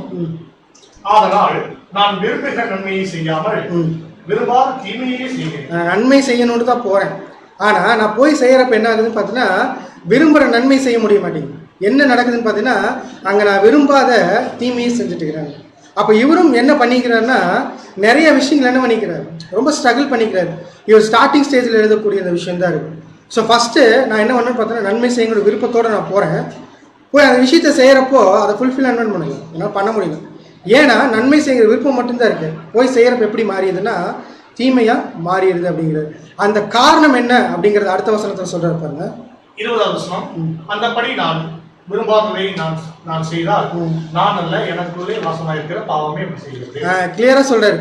அப்படி நான் செய்யறேன் அப்படின்னா அதுக்கு காரணம் என்னன்னா எங்கிட்ட வாசமா இருக்கிற அந்த பாவம். அந்த பாவம் தான் என்ன பண்ணுதுன்னு பார்த்தீங்கன்னா, பாவங்கிறது இந்த பழைய மனுஷன். அந்த பழைய மனுஷன் தான் என்ன பண்றான்னு பார்த்தீங்கன்னா நன்மை செய்ய விடாம என்ன பண்ணிட்டு இருக்கிறான், என்னை தடுத்துட்டு இருக்கிறான். தடுத்து நான் விரும்புகிற நன்மை செய்யாம விரும்பாத தீமை என்ன பண்ணிட்டு இருக்கிறான், செய்ய வந்துட்டு இருக்கிறான். அடுத்து 21ஆம் வசனம். ஆனபடியால் நன்மை செய்ய விரும்புகிற இடத்தில் தீமை உண்டு என்கின்ற ஒரு பிரமாணத்தை காண்கிறேன். கிளியரா சொல்றேன். என்னன்னா நன்மை செய்ய வேணும் அப்படிங்கிற நினைக்கிற என்கிட்ட ஒரு விஷயம் கூடவே இருக்கு அப்படிங்கிற நான் என்ன பண்றேன், கண்டுபிடிக்கிறேன். ஆனா கண்டிப்பா நான் என்ன பண்ணணும்னு பார்த்தீங்கன்னா நன்மை செஞ்சாகணும், இந்த தீமை என்ன பண்ணணும் ஒழிச்சாகணும்னு சொல்லிட்டு என்ன பண்றாரு பார்த்தீங்கன்னா அதிக பிரயாசங்கள் என்ன பண்றாருன்னா படுறாரு. பட்டுட்டு தான் கடைசி என்ன பண்ணுறாரு பார்த்தீங்கன்னா அவருடைய ஓட்டத்தை முடிக்கிறப்ப என்ன சொல்லிடுறாரு, ஒரு நல்ல போராட்டத்தை போராடணும். அப்போ என்னன்னா ஒரு போராட்டம் அவருக்குள்ள என்ன இருக்கும், இருந்துகிட்டே இருந்திருக்கு. எதுக்கும் பார்த்தீங்கன்னா பழைய மனுஷனுக்கும் புதிய மனுஷனுக்கும். இவர் நன்மை செய்ய போகலாங்கிறப்போ அந்த பழைய மனுஷன் என்ன பண்ண மாட்டேங்குது, விட மாட்டேங்குது. அதை மேற்கொண்டு என்ன பண்ணுறாரு பார்த்தீங்கன்னா பல நன்மைகள் அவர் செய்கிறாரு. அதனால தான் சொல்கிறாரு, நல்ல போராட்டத்தை போராடினேன், ஓட்டத்தை முடித்தேன். அப்போ போராட்டம் இல்லாமல் என்ன பண்ண முடியாது பார்த்தீங்கன்னா நன்மை செய்கிறத ப்ராக்டிஸ் பண்ண முடியாதுங்கிறத யார் கிளியராக சொல்லிட்டாங்கன்னு பார்த்தீங்கன்னா பவுல் அப்போஸ்தலன் கிளியராக சொல்லிட்டாருன்னு சொல்லி பார்க்கணும். ஸோ இப்போ இந்த விஷயத்தை நிறைவேற்றுறதுக்கு என்னென்ன மாதிரியான காரியங்கள், ஒரு 3 காரியங்கள் நமக்குள்ளே வச்சுக்கிட்டோம்னா என்ன பண்ணலாம் தெரியுங்களா, இந்த இருதய சுத்தத்தை நம்மளால் பியூரிஃபிகேஷனுக்குள்ளே அந்த ப்ராசஸ் என்ன பண்ண முடியும்னு பார்த்தீங்கன்னா பண்ண முடியும் அப்படிங்கிறத இந்த சப்ஜெக்ட் எழுத சகோதரர் சொல்லியிருக்கிறாரு. அது என்னென்ன விஷயம் அப்படின்னா இந்த 3 விஷயம் தான். தேவ பயம் வேணும் அப்படிங்கிறாரு. அடுத்து இருமனம் இருக்கக்கூடாது அப்படிங்கிறாரு. 3வது விஷயம் என்ன சொல்கிறான்னு பார்த்தீங்கன்னா இச்சை இருக்கக்கூடாது. ஏன் இந்த 3 விஷயத்த அவர் ஸ்ட்ரெஸ் பண்ணுறாருன்னா, தேவ பயம் உங்களை என்ன பார்த்தீங்கன்னா ஒரு பாயிண்ட்டுக்குள்ளே என்ன பண்ணிட்டு பார்த்தா ஒரு பாயிண்ட்டுக்குள்ளேயே வச்சுட்டாரு. தேவன் பார்த்துட்டு இருக்கிறாரு, அதுக்கேற்ற கிரியை நீ என்ன பண்ணணும் காமிக்கணும் அப்படிங்கிற விஷயத்த என்ன பண்ணணும் பார்த்தீங்கன்னா தேவ பயம் உங்களுக்கு இன்சிஸ்ட் பண்ணிட்டே இருக்கும். அதனால் என்ன பண்ண மாட்டீங்கன்னா நீங்கள் விலகி போக மாட்டீங்க. அதே மாதிரி டபுள் மைண்டாக இருந்தீங்கன்னு வச்சுக்கோங்க, கண்டிப்பாக என்ன பண்ணவே முடியாதுன்னா அந்த விஷயத்தை நிறைவேற்ற முடியாது அப்படிங்கிறாரு. அடுத்து இந்த உலகத்துக்குரிய இச்சை, இந்த விஷயமும் நமக்குள்ளே இருந்துச்சுன்னா இருதய சுத்தம் என்ன பண்ண முடியாதமா பண்ண முடியாது. ஏன் இந்த 3 விஷயம் கரெக்டாக இருக்கணும் அப்படிங்கிறத நம்ம அடுத்து நம்ம பார்க்கக்கூடிய ஒரு விஷயமா இருக்குது அப்படின்னு சொல்லி பார்க்கணும். ஸோ ஃபஸ்ட்டு நம்ம பார்க்குற விஷயம் என்ன இருக்குன்னு பார்த்தோன்னா தேவ பயம் வேணும் அப்படிங்கிறத எப்படி இருந்து பார்க்க போகிறோம் அப்படிங்கிறத அடுத்த வசனம் படிக்கலாம்.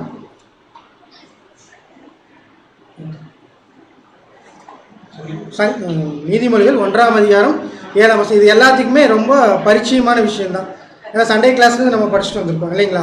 என்னதுங்க, fear of the Lord is the beginning of the knowledge. தமிழில் சொல்லணும்னா கர்த்தருக்கு பயப்படுதலே ஞானத்தின் ஆரம்பம். அப்போ பாருங்க, எப்போ நீங்கள் அந்த கர்த்தருக்கு பயப்படுற பயத்தை உங்களுக்குள்ளே கொண்டு வரீங்களோ அப்போ தான் பார்த்தீங்கன்னா தேவனுக்கு பிரியமாக எப்படி நடக்கணும் அப்படிங்கிற ஞானம் என்ன ஆகுதாமா உங்களுக்குள்ள ஸ்டார்ட் ஆகுது. அந்த ஞானம் ஸ்டார்ட் ஆகி தான் உங்களுக்கு தேவனுக்கு பிரியமான விஷயங்கள் இதுதான் அப்படிங்கிற கைட் பண்ணக்கூடிய காரியங்கள் எல்லாமே உங்களுக்கு எப்படி வரும்னு பார்த்தீங்கன்னா ஃபஸ்ட்டு அந்த பயம் இருக்கும். அந்த பயம் வந்தால் தான் என்ன ஆகும்னு பார்த்தீங்கன்னா எல்லா விஷயமும் என்னன்னா உங்களுக்குள்ளே வரும் அப்படின்னு சொல்லி பார்க்குறோம். அதே தான் சங்கீதங்களில் சொல்கிறாங்க. சங்கீதம் 111:10. 111 சங்கீதம் 10 கர்த்தருக்கு பயப்படுதலே ஞானத்தின் ஆரம்பம், அவருடைய கற்பனையின்படி செய்கிற யாவருக்கும் நற்புத்தி உண்டு. கிளியரா சொல்றேன், என்னன்னா கர்த்தருக்கு பயப்படுதலே ஞானத்தின் ஆரம்பம். இந்த ஞானம் எப்படி வரும்னு பார்த்தீங்கன்னா அவருடைய கற்பனை நீங்கள் என்ன நீங்கள் கடைப்பிடிக்க செய்யும். அப்படி அந்த கட்டளைகளை நீங்கள் கடைப்பிடிச்சிங்கன்னா உங்களுக்குள்ள என்ன வந்துடும், நட்புத்தி வரும். அந்த நட்புத்திங்கிறது என்னன்னா தேவனுக்கு பிரியமான விஷயங்கள் என்ன பண்ணணும் பார்த்தீங்கன்னா எப்படி செய்யறது அப்படிங்கிறது என்ன பண்ணணும் உங்களுக்கு சொல்லிக் கொடுக்கும். அடுத்தது அவர் புகழ்ச்சி என்றென்றைக்கும் நிற்கும். அவர் புகழ்ச்சி என்ன ஆகும்னு பார்த்தீங்கன்னா என்றைக்கும். அது கீழே இங்கிலீஷில் படித்து பார்த்தீங்கன்னா to him belongs external praise. இவங்க எப்படிப்பட்ட விஷயத்தை வாங்கிக்குவாங்க அப்படின்னா யாருக்கும் கிடைக்கப்பெறாத ஒரு பரிசு என்ன பண்ணுவாங்களாமா வாங்கிக்குவாங்க அப்படிங்கிறது தான் பார்த்தீங்கன்னா இன்றைக்கி இந்த வசனம் சொல்லிக் கொடுக்குது. அப்போ தேவனுக்கு பயப்படுற பயம் என்ன ஆகும்னு பார்த்தீங்கன்னா உங்களுக்கு ஃபஸ்ட் என்னத்தை கொடுக்குமாமா நாலேஜ் கொடுக்கும். என்ன நாலேஜ் கொடுக்கும்னா எப்படிக்கு தேவனுக்கு பிரியமாக நடக்கிறது அப்படிங்கிறது. இதை கரெக்டாக புரிஞ்சுக்கிற மாதிரி ஒரு எக்ஸாம்பிள் நம்ம பார்க்க போகிறோம். யார் அப்படின்னா நம்ம அநேக காரியங்கள் இந்த லாக்டவுன் சப்ஜெக்டை பார்த்த ஒரு கேரக்டர் தான். யார் அப்படின்னா யோசேப்பு. யோசேப்புக்குள்ளே இந்த விஷயம் இருக்குது. தேவ பயம் எப்படின்னு பார்த்தீங்கன்னா அவர் எப்போ அவங்க சகோதரர்கள் பகைச்சாங்களோ அங்கிருந்து கடைசியாக அந்த சகோதரர்களை கூட்டி சேர்க்கிற வரைக்கும் அவர் என்ன பண்ணார் பார்த்தீங்கன்னா அந்த பயபக்திக்குள்ளேயே என்ன பண்ணிட்டு பார்த்தீங்கன்னா நடந்துட்டு இருந்தார். அது பல சந்தர்ப்பங்கள் என்ன பண்ணார் பார்த்தீங்கன்னா அவரே சொல்லிக்கிறாரு. ஆனாலும் நான் எடுத்துக்கிற ஒரு சந்தர்ப்பம் எப்படின்னா வசனம் படிக்கலாம். ஆதியாகமம் 39ஆம் அதிகாரம் 7 முதல் 8 வசனங்கள். ஆதியாகமம் 39ஆம் அதிகாரம் 7-8 வசனங்கள்.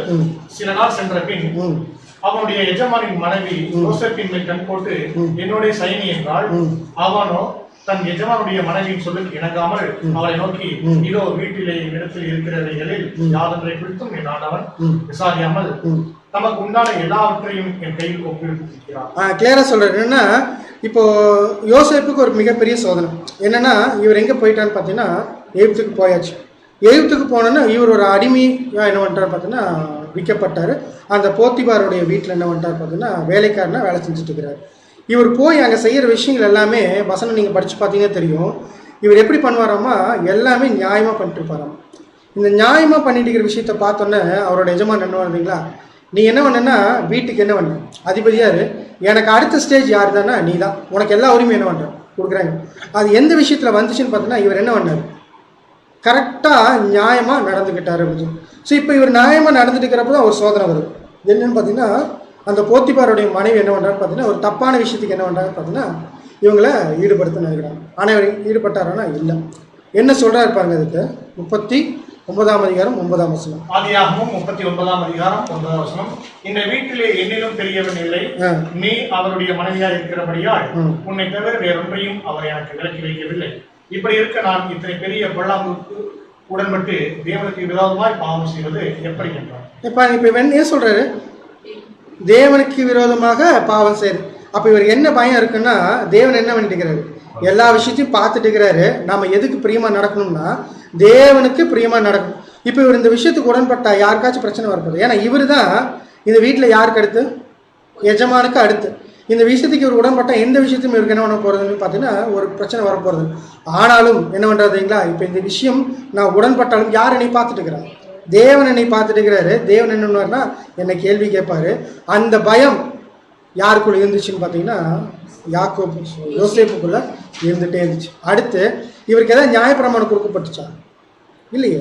நியாயப்பிரமாணம் எப்போ கொடுக்கப்பட்டுச்சு, பின்னாடி தான் கொடுக்கப்பட்டுச்சு. அப்போ நியாயப்பிரமாணமும் இல்லை, ஆனாலும் யாருக்கு பிரியமாக நடக்கணும்னு நினைக்கிறாரு, தேவனுக்கு பிரியமாக நடக்கணும்.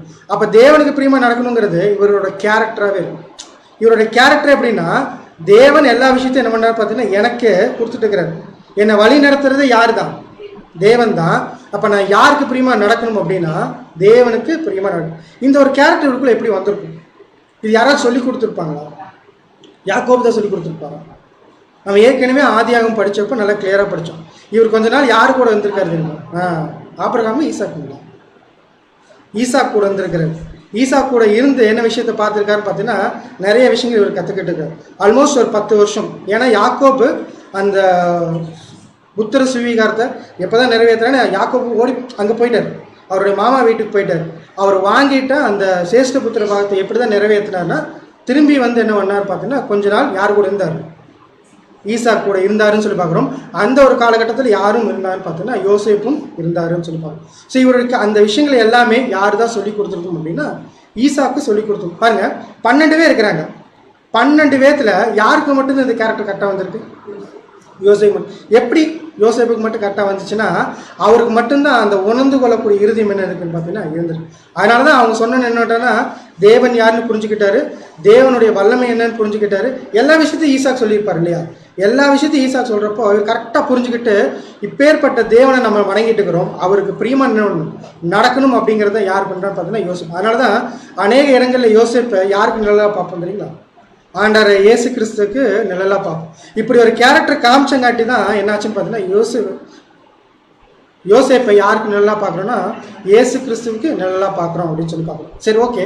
இதுக்கும் இறுதி சுத்தத்துக்கும் என்ன ஒரு லிங்க், எல்லாம் கரெக்டு, தேவனுக்கு பிரியமாக நடந்துட்டாரு, பயபக்தி இருந்துச்சு, எல்லாம் ஓகே. ஆனால் இதுக்கும் தேவனுக்கு பிரியமாக அந்த இருதயத்தை மாத்திரக்கும் என்ன சம்பந்தம், ஏதாவது லிங்க் இருக்குங்களா? புரியல. நமக்கும் பார்த்தீங்கன்னா இது அப்படியே நமக்கு அப்ளை பண்ணுவேன். நமக்குள்ள தேவன் என்ன கொடுத்தோம், உலகத்தில் எத்தனை பேர் இருக்கிறாங்க, எத்தனையோ கோடி பேர் இருக்கிறாங்க. ஆனால் தேவனுக்கு பிரியமாக நடக்கிறதுக்கு நமக்கு மட்டும்தான் இருக்குது வாய்ப்பு கொடுத்துருக்காரு. இப்போ தேவனுக்கு பயப்படுற பயம் நமக்குள்ள எப்படி இருக்கணுமாமா, கோடான கோடி மக்கள் இருக்கிறாங்க, அவங்க எல்லாத்தையும் தள்ளிட்டு தேவன் என்ன பண்ணிக்காருன்னா என்னை கூப்பிட்டு இந்த வாய்ப்பை கொடுத்துருக்காரு. என்னை கூப்பிட்டு இந்த வாய்ப்பை கொடுத்த தேவனுக்கு நான் திருப்பி செலுத்துறதுக்கு என்னன்னு பார்த்தீங்கன்னா இந்த நற்கிரியை காமிக்க முடியுமா, திருப்பி செலுத்த முடியும். அப்போ எந்த மாதிரியான சோதனைகள் வரப்பும் நமக்குள்ள என்ன இருக்குன்னு பார்த்தீங்கன்னா எனக்கு கொடுத்து இந்த வாய்ப்பு என்ன பண்ணணும், தேவனுக்கு பிரியமா. இப்போ இந்த மாதிரி எத்தனை சோதனைகள் வந்தாலும் நமக்குள்ள இருக்கிற ஒரே விஷயம் என்ன பார்த்தீங்கன்னா நான் யாருக்கு பிரியமா நடக்கணும், தேவனுக்கு பிரியமா நடக்கணும் அப்படிங்கிற ஒரு எண்ணம் நமக்குள்ள இருந்துச்சுன்னா தேவையில்லாத நினைவுகள் நமக்குள்ள வருமானா கண்டிப்பாக என்ன ஆகாது, வரவே வராது அப்படின்னு சொல்லி பார்க்குறோம். ஒரு நிமிஷம். ஓகே. அதனால தான் பார்த்தீங்கன்னா தேவனுக்கு பயப்படுற பயம் என்ன ஒரு காரியத்துக்குள்ள நம்மளுக்கு கொண்டு போகணும்னு பார்த்தீங்கன்னா தேவையில்லாத நினைவுகள் நம்ம இதயத்துக்குள்ளே வராது அப்படின்னு சொல்லி பார்க்குறோம். அதனால தான் வந்து பார்த்தீங்கன்னா கொரிந்தியர் எழுதுறப்ப சொல்கிறாங்க 2 கொரிந்தியர் 7ஆம் அதிகாரம் 1ஆம் வசனம். 2 கொரிந்தியர் 7ஆம் அதிகாரம் 1ஆம் வசனம். இப்படிப்பட்ட வாக்குத்தத்தங்கள் நமக்கு உண்டாயிருக்கிறபடியினால் பிரியமானவர்களே, மாமிசத்திலும் ஆவியிலும் உண்டான எல்லா அசூசியும் நீங்க நம்மை சுற்றி கொண்டு பரிசுத்தமாகுது தேவ பயத்தோட பூரணப்படுத்துகிறார். பாருங்க என்ன சொல்றேன்னா, நமக்கு என்ன பண்ணியிருக்காரு பார்த்தீங்கன்னா, தேவன் வாக்கு தத்தங்கள் கொடுத்துருக்காரு, எல்லாத்தையும் என்ன பண்ணியிருக்காரு பார்த்தீங்கன்னா, தேவன் நம்மளை கூப்பிட்டு கொடுத்துருக்காரு. பிரியமானவர்களே, மாம்சத்திலும் ஆவியிலும் உண்டான எல்லா அசிஸ்டும் நீங்கள் நம்மை சுத்திகரித்து கொண்டு பரிசுத்தமாகும் அப்படிங்கிற விஷயத்தை நீங்கள் ஸ்டார்ட் பண்ணணும்னா உங்களுக்குள்ள வேணுங்கிற ஃபர்ஸ்ட் விஷயம் என்னன்னா தேவ பயம். அப்போ தேவ பயம்தான் பரிசுத்தமாகறதுல என்ன பண்ணுமாமா பூரணப்படுத்தும். அப்போ உங்களுக்குள்ள இந்த பயம் அப்படிங்கிற விஷயம் இருந்துச்சுன்னா உங்களுக்குள்ள என்ன ஒரு கேரக்டர் வராதுன்னு பார்த்தீங்கன்னா, தேவையில்லாத சிந்தனைகள் உங்களுக்குள்ள வராது. தேவையில்லாத சிந்தனைகள் வராமல் இருந்துச்சுனாலே எல்லா உலக காரியங்களுக்கும் நம்ம என்ன பண்ணிடுவோம், விலகி இருப்போம். ஏன்னா நமக்கு கொடுக்கப்பட்ட நியமம் என்னன்னு பார்த்தீங்கன்னா, யாருக்கு பிரியமாக நடக்கணும், தேவனுக்கு பிரியமாக நடக்கணும் அப்படிங்கிறது தான் வந்து பார்த்தீங்கன்னா நமக்கு குறிக்கப்பட்ட நியமம். இப்போ ஃபஸ்ட்டு விஷயம் பார்த்து முடிச்சிருக்கோம். என்னன்னு பார்த்தீங்கன்னா, தேவ பயம் வேணும். தேவ பயத்துக்கும் இருதயத்தின் சுத்தத்துக்கும் என்ன லிங்க் அப்படிங்கிறத பார்த்து முடிச்சிருக்கோம். அடுத்த ஒரு காரியத்தை பார்த்தோம். என்னன்னு பார்த்தீங்கன்னா, இருமனம் இருக்கக்கூடாது அப்படின்னு சொல்லி பார்த்தோம். அதுக்கு பெஸ்ட் எக்ஸாம்பிள் யாருன்னு பார்த்தீங்கன்னா, நம்ம புரிஞ்சுக்கிறதுக்காக இஸ்ரேல் ஜனங்கள் தான். ஏன் இஸ்ரேல் ஜனங்கள் எடுக்கிறோம்?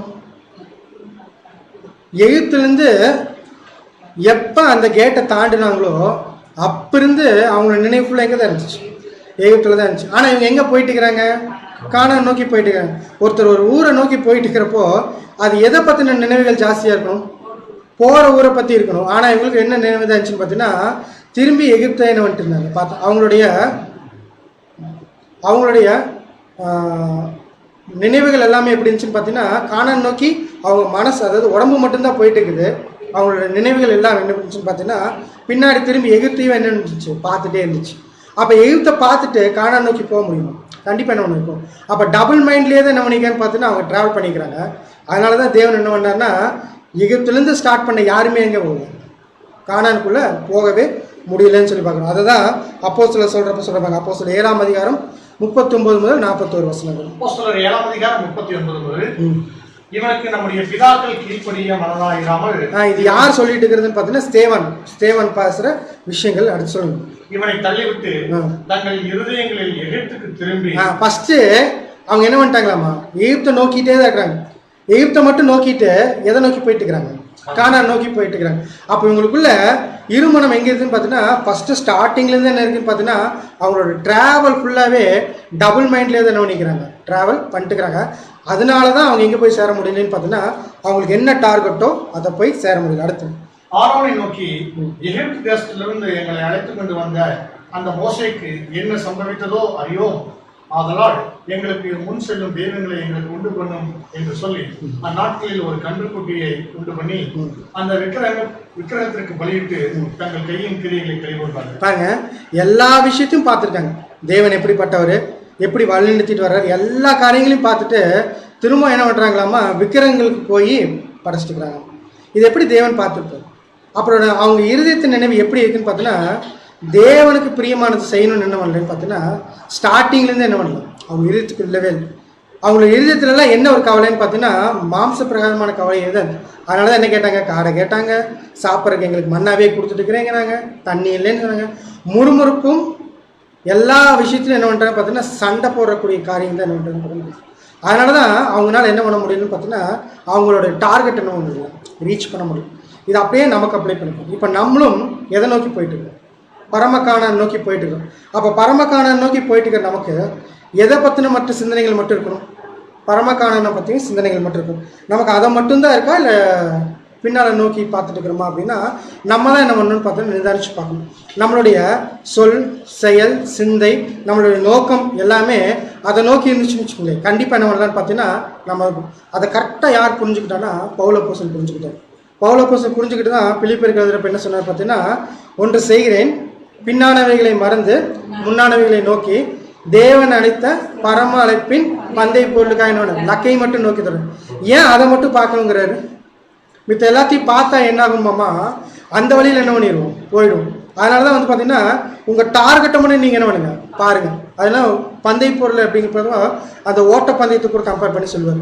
ஓட்டப்பந்தயத்தில் ஓடுறவன் எல்லாமே என்னன்னா, அந்த பரிசை மட்டும் நோக்கி பார்த்து ஓடணும். அந்த பரிசை மட்டும் நோக்கி பார்த்து அடைவோங்கிற அந்த ஒரு ஈகராக ஓடினாங்கன்னா கண்டிப்பாக என்ன பண்ணலாம், அந்த பரிசை வாங்கிக்கலாம். அப்போ அந்த பரிசையும் பார்த்துட்டு இந்த இடத்துல சைட்லையும் பார்த்துட்டு ஓடினா அவங்களால என்ன பண்ண முடியாது, அந்த ஓட்டத்தில் கரெக்டாக முடிக்க முடியாது அப்படின்னு. அப்போ இதுதான் வந்து பார்த்தீங்கன்னா இருமனம். அப்போ இருமனம் இருந்துச்சுன்னா என்ன ஆகாதுன்னு பார்த்தா நம்ம டார்கெட்டாக சரி. இருமனத்துக்கும் இருதய சுத்தத்துக்கும் என்ன லிங்க்?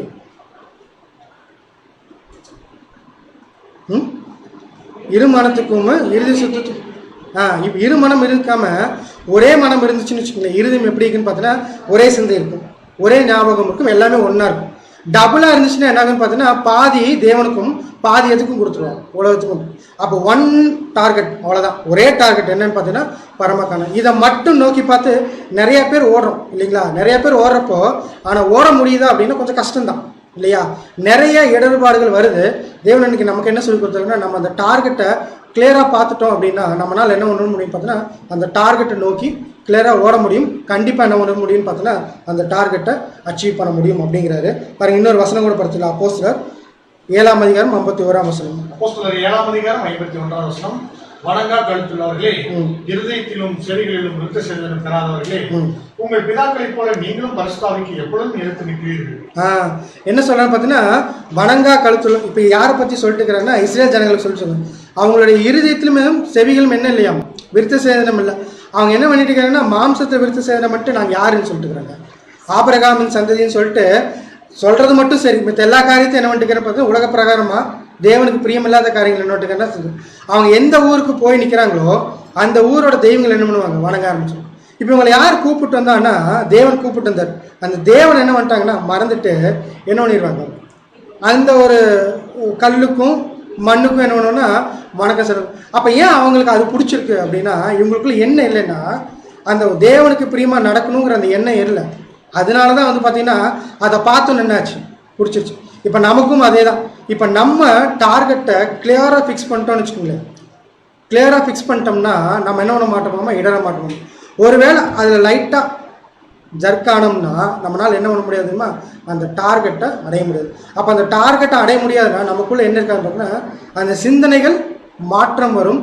அந்த சிந்தனைகள் மாற்றம் எதுக்கு ஈக்குவலாக போயிடும் பார்த்தீங்கன்னா நம்ம இடறி விழுறதுக்கு என்னன்னு பார்த்தீங்கன்னா அதுவே ஒரு காரணமாக போயிடும். அப்போ நமக்கு ஒரே டார்கெட் தான், டபுள் மைண்ட் இருக்கவே கூடாது அப்படிங்கிறது கிளியராக சொல்லிடும். ஆனால் இயேசு கிறிஸ்து வந்தார் இல்லைங்களா? இயேசு கிறிஸ்து இந்த உலகத்தில் வந்தப்போ நிறைய விஷயங்கள் சொன்னார். நிறைய விஷயங்கள் சொல்லிட்டு ஒரு முக்கியமாக ஒரு குரூப்பை மட்டும் பயங்கரமாக திட்டுவார். ஏன்னா அவங்க நியாயப்பிரமாணத்தை படிச்சுட்டு ஒரு விஷயத்தை ரொம்ப கிளியராக பண்ணிட்டு இருந்தாங்க. வெளிப்புறமாக என்ன பண்ணிட்டு இருந்தாங்க, சுத்தம் செஞ்சுட்டு அழகாக என்ன பண்ணிட்டு இருந்தாங்கன்னு பார்த்தீங்கன்னா வீதிகளில் நடமாடிட்டு இருந்தாங்க. ஆனால் அவங்களோட இதயம் எப்படி இருந்துச்சாமா, அதை தான் அந்த வசனங்களை படிக்க போகிறோம். மற்ற 23ஆம் அதிகாரம் 27 முதல் 28 வசனங்கள். மத்தேயு 23ஆம் அதிகாரம் 27 முதல். மாயக்காரராகிய வேதபாரகரே, பரிசேயரே, உங்களுக்கு ஐயோ! வெள்ளையடிக்கப்பட்ட கலர்களுக்கு ஒப்பாயிருக்கிறீர்கள். அவைகள் புறம்பே அலங்காரமாய் காணப்படும், உள்ளேயோ மருத்துவர்களின் எலும்புகளினாலும் சகல அசுத்தத்தினாலும் நிறைந்திருக்கு.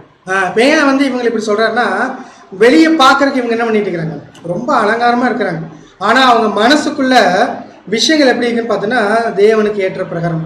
அதனாலதான் அவங்ககிட்ட என்ன சொல்றாருன்னா, நீங்க என்ன பண்ணுங்கன்னா வெளிப்புறத்தை நீங்க என்ன பண்ணிக்கிறீங்க, அழகா வச்சுக்கிறீங்க, அதை தேவன் பார்க்கறது இல்லை, உங்க இருதயத்தை தான் பார்க்கறாரு. நீங்க என்ன பண்ணுங்க, உங்க இருதயத்தை சுத்தம் பண்ணுங்க. 28ஆம் வசனம். 28ஆம் வசனம். அப்படியே நீங்களும் மனுஷருக்கு நீதிமான்கள் என்று புறம்பே காணப்படுகிறீர்கள், உள்ளத்திலோ மாயத்தினாலும் அக்கிரமத்தினாலும் நிறைந்திருக்கிறீர்கள். இப்படிதான் என்ன பண்ணிட்டு இருக்கான்னு பார்த்தீங்கன்னா அன்னைக்கு இருந்த அந்த வேதபாரகர் பரிசேயர் என்ன பண்ணிருக்கான்னு பார்த்தீங்கன்னா இந்த 23ஆம் அதிகாரம் ஃபுல்லாவே எதுக்கு கொடுக்கப்பட்டுச்சு தெரியுங்களா, அவங்களை திட்டுறதுக்குனே கொடுப்பாரு. 23ஆம் அதிகாரம் ஃபுல்லாவே மாயக்காரர் பரிசேயரை பிடிச்சி திட்டுறதுக்குன்னே என்ன பண்ணியிருப்பாருன்னா ஒரு அதிகாரமே வச்சிருக்கிறார். இந்த அதிகாரம் ஃபுல்லாக அவங்ககிட்ட என்ன சொல்லிக்கிறாருன்னா, நீங்கள் வெளியில் என்ன பண்ணிக்கிறீங்க, சுத்தம் பண்ணிக்கிறீங்க, ஆனால் தேவன் அதை எதிர்பார்க்கணும். எதை எதிர்பார்க்குறாருன்னா உள்ள இருக்கிற சுத்தத்தை எதிர்பார்க்குறாரு.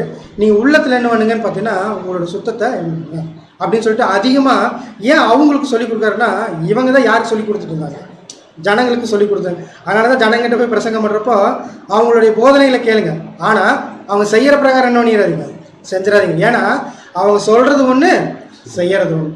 அப்போ அவங்க மனசில் என்னென்னா நல்லவங்கிறத எண்ணம் மட்டும்தான் இருக்குது, ஆனால் செய்கள் என்ன இல்லை, அந்த மாதிரி இல்லை அப்படிங்கிறது. அப்போ மனுஷனுக்கு உள்ளத்துலேயும் சுத்தம் வேணும், செய்கள் என்ன வேணும், சுத்தம் வேணுங்கிறது தான் பார்த்தீங்கன்னா நம்மளோட ஆண்டவர் இயேசு கிறிஸ்து நிறைய இன்சிஸ்ட் பண்ண விஷயம் அப்படிங்கிறாரு. அடுத்த ஒரு சூழ்நிலையிலும் பார்த்தீங்கன்னா அவர் இதே விஷயத்தை இன்சிஸ்ட் பண்ணுவார். லூக்கா 11ஆம் அதிகாரம் 38 முதல் 40. லூக்கா 11ஆம் அதிகாரம் 38 வசனம் முதல். அவர் போஜனம் பண்ணுவதற்கு முன் கை கழுவாமல் இருக்கிறதை பரிசேயன் கண்டு ஆச்சரியப்பட்டார். கர்த்தர் அவரை நோக்கி, பரிசேயராகிய நீங்கள் போஜன பதார்த்தங்களின் வெளிப்புறத்தை சுத்தமாக்குவீர்கள், உங்கள் உள்ளமோ கொலையினாலும் பொல்லாப்பினாலும் நிறைந்திருக்கிறது. பாருங்க, ஒரு டைம் என்ன பண்ணிட்டாருன்னா, இவர் கைகளும் சாப்பிட்டார். கைகளும் சாப்பிட்டது என்னாச்சு, ஒரு பெரிய குற்றம். ஏன்னா அவங்க எப்படிப்பட்டவனும் ரொம்ப ஆச்சாரமானவங்க. கை கழுவணும், கால் கழுவணும், வீட்டு வெளியே எங்கேயாச்சும் போயிட்டு வந்து எல்லாத்தையும் என்ன பண்ணுவாங்கன்னா பர்ஃபெக்டாக ஃபாலோ பண்ணிட்டு இருந்தாங்க. அதை தான் இயேசு கிறிஸ்து என்ன சொல்கிறேன்னா, பரிசேயரே நீங்கள் போஜன பானத்தின் பாத்திரத்தின் வெளிப்புறத்தை என்ன பண்ணுறீங்க, க்ளீனாக வச்சுக்கிறீங்க, ஆனால் உங்கள் உள்ள எப்படி இருக்குது, கொள்ளையினாலும் பொல்லாப்பினாலும் நிறைந்திருக்குது. நீங்கள் என்ன பண்ண முடியாதுன்னா தேவனுக்கு பிரியமான விஷயத்த செய்யவே முடியாது அப்படின்னு தான் சொல்லுவோம். அப்போ தேவனுக்கு பிரியமான விஷயத்த செய்யணும் அப்படின்னா வெளிப்புற சுத்தத்தை தேவன் எதிர்பார்க்கறது எதை தான் எதிர்பார்த்துட்டு இருக்கிறாரு, உள்ளே இருக்கிற சுத்தத்தை தான் எதிர்பார்க்கு. அப்போ 2 விஷயத்தை பார்த்து முடிச்சிருக்கோம். ஒன்று என்னங்க, தேவனுக்கு பயப்படுற பயம், அடுத்து இருமனம். அதை தான் வந்து யாக்கோபுல கூட ஒரு விஷயம் சொல்லியிருக்கிறார். யாக்கோபு 1ஆம் அதிகாரம் 8ஆம் வசனம். யாக்கோபு 1ஆம் அதிகாரம் 8ஆம் வசனம், இருமனம் உள்ளவன் தன் வழிகளெல்லாம் நிலையற்றவனாக இருக்கிறான். பாருங்க, இருமனம் உள்ளவன் எப்படி இருக்கணுமா, தன் வழியில் நிலை. அப்போ ஒருத்தருக்குள்ள டபுள் மைண்ட் இருந்துச்சுன்னா என்ன பண்ண முடியாதாம்மா, கரெக்டாக அந்த டார்கெட் என்ன பண்ண முடியாது, போய் ரீச் ஆக முடியாது. அப்படிங்கிறது தான் வந்து பார்த்தீங்கன்னா இங்கே யாக்கோபு நமக்கு சொல்லிக் கொடுக்குற விஷயமா இருக்குன்னு சொல்லி பார்க்கணும். இப்போ நமக்குள்ளே இருமனம் இருக்கானா இல்லை, ஆனால் என்னன்னு பார்த்தீங்கன்னா நம்மளுடைய மனம் ஃபுல்லாகவே தேவனுக்கு பிரியமாக கொடுக்குறோமா அப்படின்னா கொஞ்சம் வந்து எப்படின்னா இல்லை. ஏன்னா நம்ம இங்கே தான் வாழ்ந்துட்டு இருக்கிறோம், தேவனுக்கு பிரியமாக வாழ்ந்துட்டு இருக்கிறோம், உலகத்தில் தான் வாழ்ந்துட்டு இருக்கிறோம். இப்போ நம்மளுடைய நேரங்கள் எல்லாமே தேவனுக்கு கொடுத்துறோம் இல்லை, எவ்வளோ பர்சன்டேஜ் கொடுக்கணும் யோசிச்சு பாருங்க. நம்ம தான் யோசிக்கணும் இல்லையா, நமக்கு தெரியும், ஒவ்வொருத்தருக்கும் தெரியும் தேவனுக்கு எவ்வளோ நேரம் கொடுக்குறோம், நமக்கு எவ்வளோ நேரம் கொடுக்கணும். அப்போ தேவன் எதிர்பார்க்கறது என்ன, நம்ம கமிட்மெண்ட் என்ன, உங்களுக்கு பிரியமாக வரேன் அப்படிங்கிறது தானே. அந்த கமிட்மெண்ட்டில் எந்த அளவுக்கு ஹானர் பண்ணுறோம் அப்படிங்கிறது வந்து நம்ம என்ன பண்ணுவோமா இருக்கும். அதுக்கு ஒரு எக்ஸாம்பிள் என்ன பார்த்தீங்கன்னா, 7th சர்ச்சுக்கு கொடுத்த ஒரு இதுதான் என்ன, குளிராயாவது அனலாவது. ஏன் 7th சர்ச்சுக்கு மட்டும் அதை கொடுக்குறாரு, மித்த எல்லாத்துக்கும் கொடுக்கல, ஏன் குளிர் அனல் அப்படிங்கிறாரு. இந்த ஒரு காலகட்டத்தில் டிஸ்ட்ராக்ஷன் எங்கே இருக்கிறது நிறைய இருக்கும். இங்கே குளிர் அனல் அப்படிங்கிறது ஏன் இங்கே பிரிக்கிறார் அப்படின்னா, இங்கே தான் உங்களுக்கு டிஸ்ட்ராக்ஷன் என்ன இருக்குன்னு பார்த்தா அதிகமாக இருக்கும். தேவனுக்கு பிரியமாக நடக்கணும் நிறைய பேர் வருவாங்க, ஆனால் எல்லாருமே என்ன பண்ண முடியாது, தேவனுக்கு பிரியமாக நடக்க முடியாது. ஏன்னா இங்கே வந்து பார்த்தீங்கன்னா அவருடைய அதாவது சாத்தானுடைய இன்டியூஷன் என்னன்னு பார்த்தா ரொம்ப ஜாஸ்தியாக இருக்கும். எக்ஸாம்பிள் சொல்லணும்னா நம்ம நிறையா இந்த ஒரு லாக்டவுன் சப்ஜெக்டில் பார்த்த ஒரு எக்ஸாம்பிளே தான். என்னென்னு பார்த்தீங்கன்னா சாத்தானுடைய டிவைஸ்ன்னு சொல்லுவோம். என்னென்னா மொபைல். சிம்பிளாக இன்றைக்கி நம்ம மொபைலில் ஞாயிற்றுக்கிழமை கூட சகோதரர் சொன்னார் இல்லையா, 1 மணி நேரம் சத்தியத்துக்கு கொடுக்குறோம், மிச்சம் எவ்வளோ நேரம் உலகத்துக்கு கொடுக்குறோம். சரி, 1 மணி நேரத்துக்கு அப்புறம் சத்தியத்துக்கு எவ்வளோ நேரம் கொடுக்குறோம். சிம்பிள் எக்ஸாம்பிள் பாருங்கள், இப்போது உங்கள் இருமனம் இருக்கா இல்லையா அப்படிங்கிறது டெஸ்ட் பண்ணுறக்கு மொபைலை கீழே வச்சுக்கணும். மொபைலை கீழே வச்சுட்டு ஒரு நாள் ஃபுல்லாக யூஸ் பண்ண முடியுமா, அப்படியே டெம்ட் ஆகி பஸ்ட் ஆயிரும் பிரெயின். ஏன்னா நம்மளால் என்ன பண்ண முடியாது, மொபைல் இல்லாமல் இருக்கவே முடியாது. இப்போ சாதனை என்னென்னா ரொம்ப ஈஸியாகலாம் வந்து ரொம்ப கஷ்டப்பட்டெல்லாம் நம்மளை விளத்தணும்னு இல்லை, நம்ம கையிலேயே என்ன பண்ணிட்டான், அவனோட டிவைஸ் கொடுத்துட்டான். இப்போது இயேசு கிறிஸ்துவே வந்து என்னை பின்பற்றி வாங்கன்னா என்ன தெரியுமா சொல்லணும், உங்கள் மொபைலை வச்சுட்டு என்னை பின்பற்றி வாங்க. ஏன் அப்போ கூட நம்ம என்ன தெரியுமா சொல்லுங்க, ஒரு நிமிஷங்க நான் ஸ்டேட்டஸ் போட்டுறேன், நான் இனிமேல் மொபைல் யூஸ் பண்ண மாட்டேன். அப்போ மனுஷன் என்ன பண்ணிட்டான்னா மொபைல் இல்லாமல் என்ன பண்ண முடியாது. அவனால் ஒரு நாள் ஆஃபீஸ்க்கு நீங்கள் மொபைலுக்கு வீட்டில் வச்சுட்டு போய்ப்பாங்க, அவ்வளோதான். அன்றைக்கி ஆஃபீஸில் இருக்கிற எல்லாம் என்ன ஆகும், எல்லாமே பஸ்ட் ஆகிடும். அந்தளவுக்கு மொபைலோட யூசேஜ். அப்போ நம்மளை விளத்தல்றதுக்கு ரொம்ப ரொம்ப கஷ்டமெல்லாம் பண்ண வேணாம். சாத்தன் என்ன பண்ணிட்டான், டிவைஸை கையிலேயே கொடுத்துட்டான். டிவைஸை கையிலேயே வச்சுட்டு என்ன பண்ணிட்டுக்கிறோன்னா தேவனுக்கு பிரியமான. அப்போ இந்த மொபைலை கீழே வச்சுப்பாங்க. இன்றைக்கி நம்ம கூட ஒரு சிஸ்டர் கூட போட்டிருந்தாங்க இல்லையா, உங்கள் பழைய வாழ்க்கையை நீங்கள் திருப்பி கொடுக்கணும் என்னென்னா மொபைலை உடச்சிக்கணும். மொபைலை உடச்சிட்டிங்கன்னா நீங்கள் என்ன பண்ணாதுங்க, தேவனுக்கு பிரியமாக எவ்வளோ நேரத்தை செலவுன்றீங்கன்னு நீங்களே யோசிச்சுப்பாங்க. அப்போது மொபைல் வந்து எவ்வளோ தூரம் நம்மளை டிஸ்ட்ராக்ட் பண்ணது யோசிச்சுப்பாங்க. இன்றைக்கி பிறக்கிற குழந்தையே பார்த்தீங்கன்னா மொபைலோட தான் பிறக்கும். இப்போ நான் ஆப்ரேட் பண்ணோட என் பையன் நல்லா ஆப்ரேட் பண்ணுவேன். அந்தளவுக்கு மொபைலோட ஈடுபாடு என்ன ஆயிடுச்சுன்னு பார்த்தீங்கன்னா எல்லாத்துக்கும் அதிகமாகிடுச்சு அப்படின்னு சொல்லி பார்க்கணும். இது நம்ம சிரிக்கிறதுக்காக இல்லை, நம்ம நல்லா யோசிச்சு பார்க்கலாம். நம்மளோட விஷயங்கள் எல்லாமே எப்படி இருக்குன்னு பார்த்தீங்கன்னா முதல்ல தான் வந்து ரொம்ப கஷ்டம் சாத்தானுக்கு, இப்போ ரொம்ப ஈஸி. விளத்தல்றது ரொம்ப ஈஸி. ஏன்னா டிவைஸ் எங்கே இருக்குது, நம்ம கையிலே இருக்குது, பேக்கெட்லேயே இருக்குது. ஸோ அப்போ நம்ம என்ன பண்ணோம்னா நம்ம நல்லா சிந்திச்சு பார்க்கலாம். நம்ம இந்த டிவைஸை சாத்தானோட டிவைஸை எந்த அளவுக்கு தேவனுக்கு. இன்றைக்கி நம்ம சப்ஜெக்ட் கூட பாருங்கள் இதில் தான் பார்த்துட்டு இருக்கிறோம். மொபைல் யூஸ் பண்ணக்கூடாதுன்னு தான் சொல்லிட்டு இருக்கிறோம், ஆனால் நம்ம சப்ஜெக்டே இதில் தான் பார்த்துட்டு இருக்கிறோம், மொபைலில் தான் பார்த்துட்டு இருக்கிறோம். அப்போ அந்த அளவுக்கு என்ன பண்ணிட்டான்னு பார்த்தீங்கன்னா அவனுடைய விஷயங்கள் நிறையா கொண்டு வந்துட்டான்னு பார்ப்போம். அப்போ லாக்டவுன் நமக்கு நிறைய விஷயங்களை கற்றுக் கொடுத்துருக்கு இல்லையா? தேவனுக்கு பிரியமா எப்படி வந்து இதே டிவைஸ் என்ன பண்ணலாம் யூஸ் பண்ணலாங்கிற விஷயத்த என்ன பண்ணிக்குது கற்றுக் கொடுத்துருக்கு. இல்லைன்னா இவ்வளோ நாள் இவ்வளோ பேர் இந்த சத்தியத்தை கேட்க முடியுமானா இல்லை இல்லையா? எங்கேயோ இருக்கிறோம், எங்கேயோ இருந்து இந்த சத்தியத்தை என்ன பண்ணிட்டு இருக்கோன்னு பார்த்தீங்கன்னா இதே மொபைல் என்ன பண்ணிட்டு இருக்கிறோம் கேட்டுட்டு இருக்கிறோம். தேவனுக்கு பிரியமா நடக்கணுங்கிறது என்ன பண்ணிக்குன்னு பார்த்தீங்கன்னா இந்த லாக்டவுன் நிறைய பேருக்கு என்ன பண்ணிக்கிறீங்களா கொடுத்துருக்கு. இதுலேயும் ரொம்ப முக்கியமாக ஒரு சென்சஸ் எடுத்துருக்குறாங்க. என்னென்னா ஒரு ஆள் ஒரு மொபைலை எத்தனை டைம் அன்லாக் பண்ணுறான் சும்மாவாச்சு அப்படின்னா ஒரு நாளைக்கு ஆவரேஜாக 150 டைம் பண்ணுறாங்க. சும்மாவாச்சும் மொபைல் எடுத்துனோம்னா ஓப்பன் பண்ணி பார்த்து க்ளோஸ் பண்ணி வச்சோம். அப்போ அந்த விஷயம் நம்மளை விட்டு என்ன பண்ண முடியல, வைக்கவே முடியல கீழே. மொபைலை பல பேர் பாருங்க கையிலேயே வச்சுட்டு இருப்பாங்க. ஏன் அப்படின்னா அதை விட்டு கொடுக்க முடியல. அப்போ அதிலே தேவனுக்கு பிரியமா எவ்வளோ தூரம் நம்ம நடக்கணும் அப்படிங்கிறது தான் வந்து.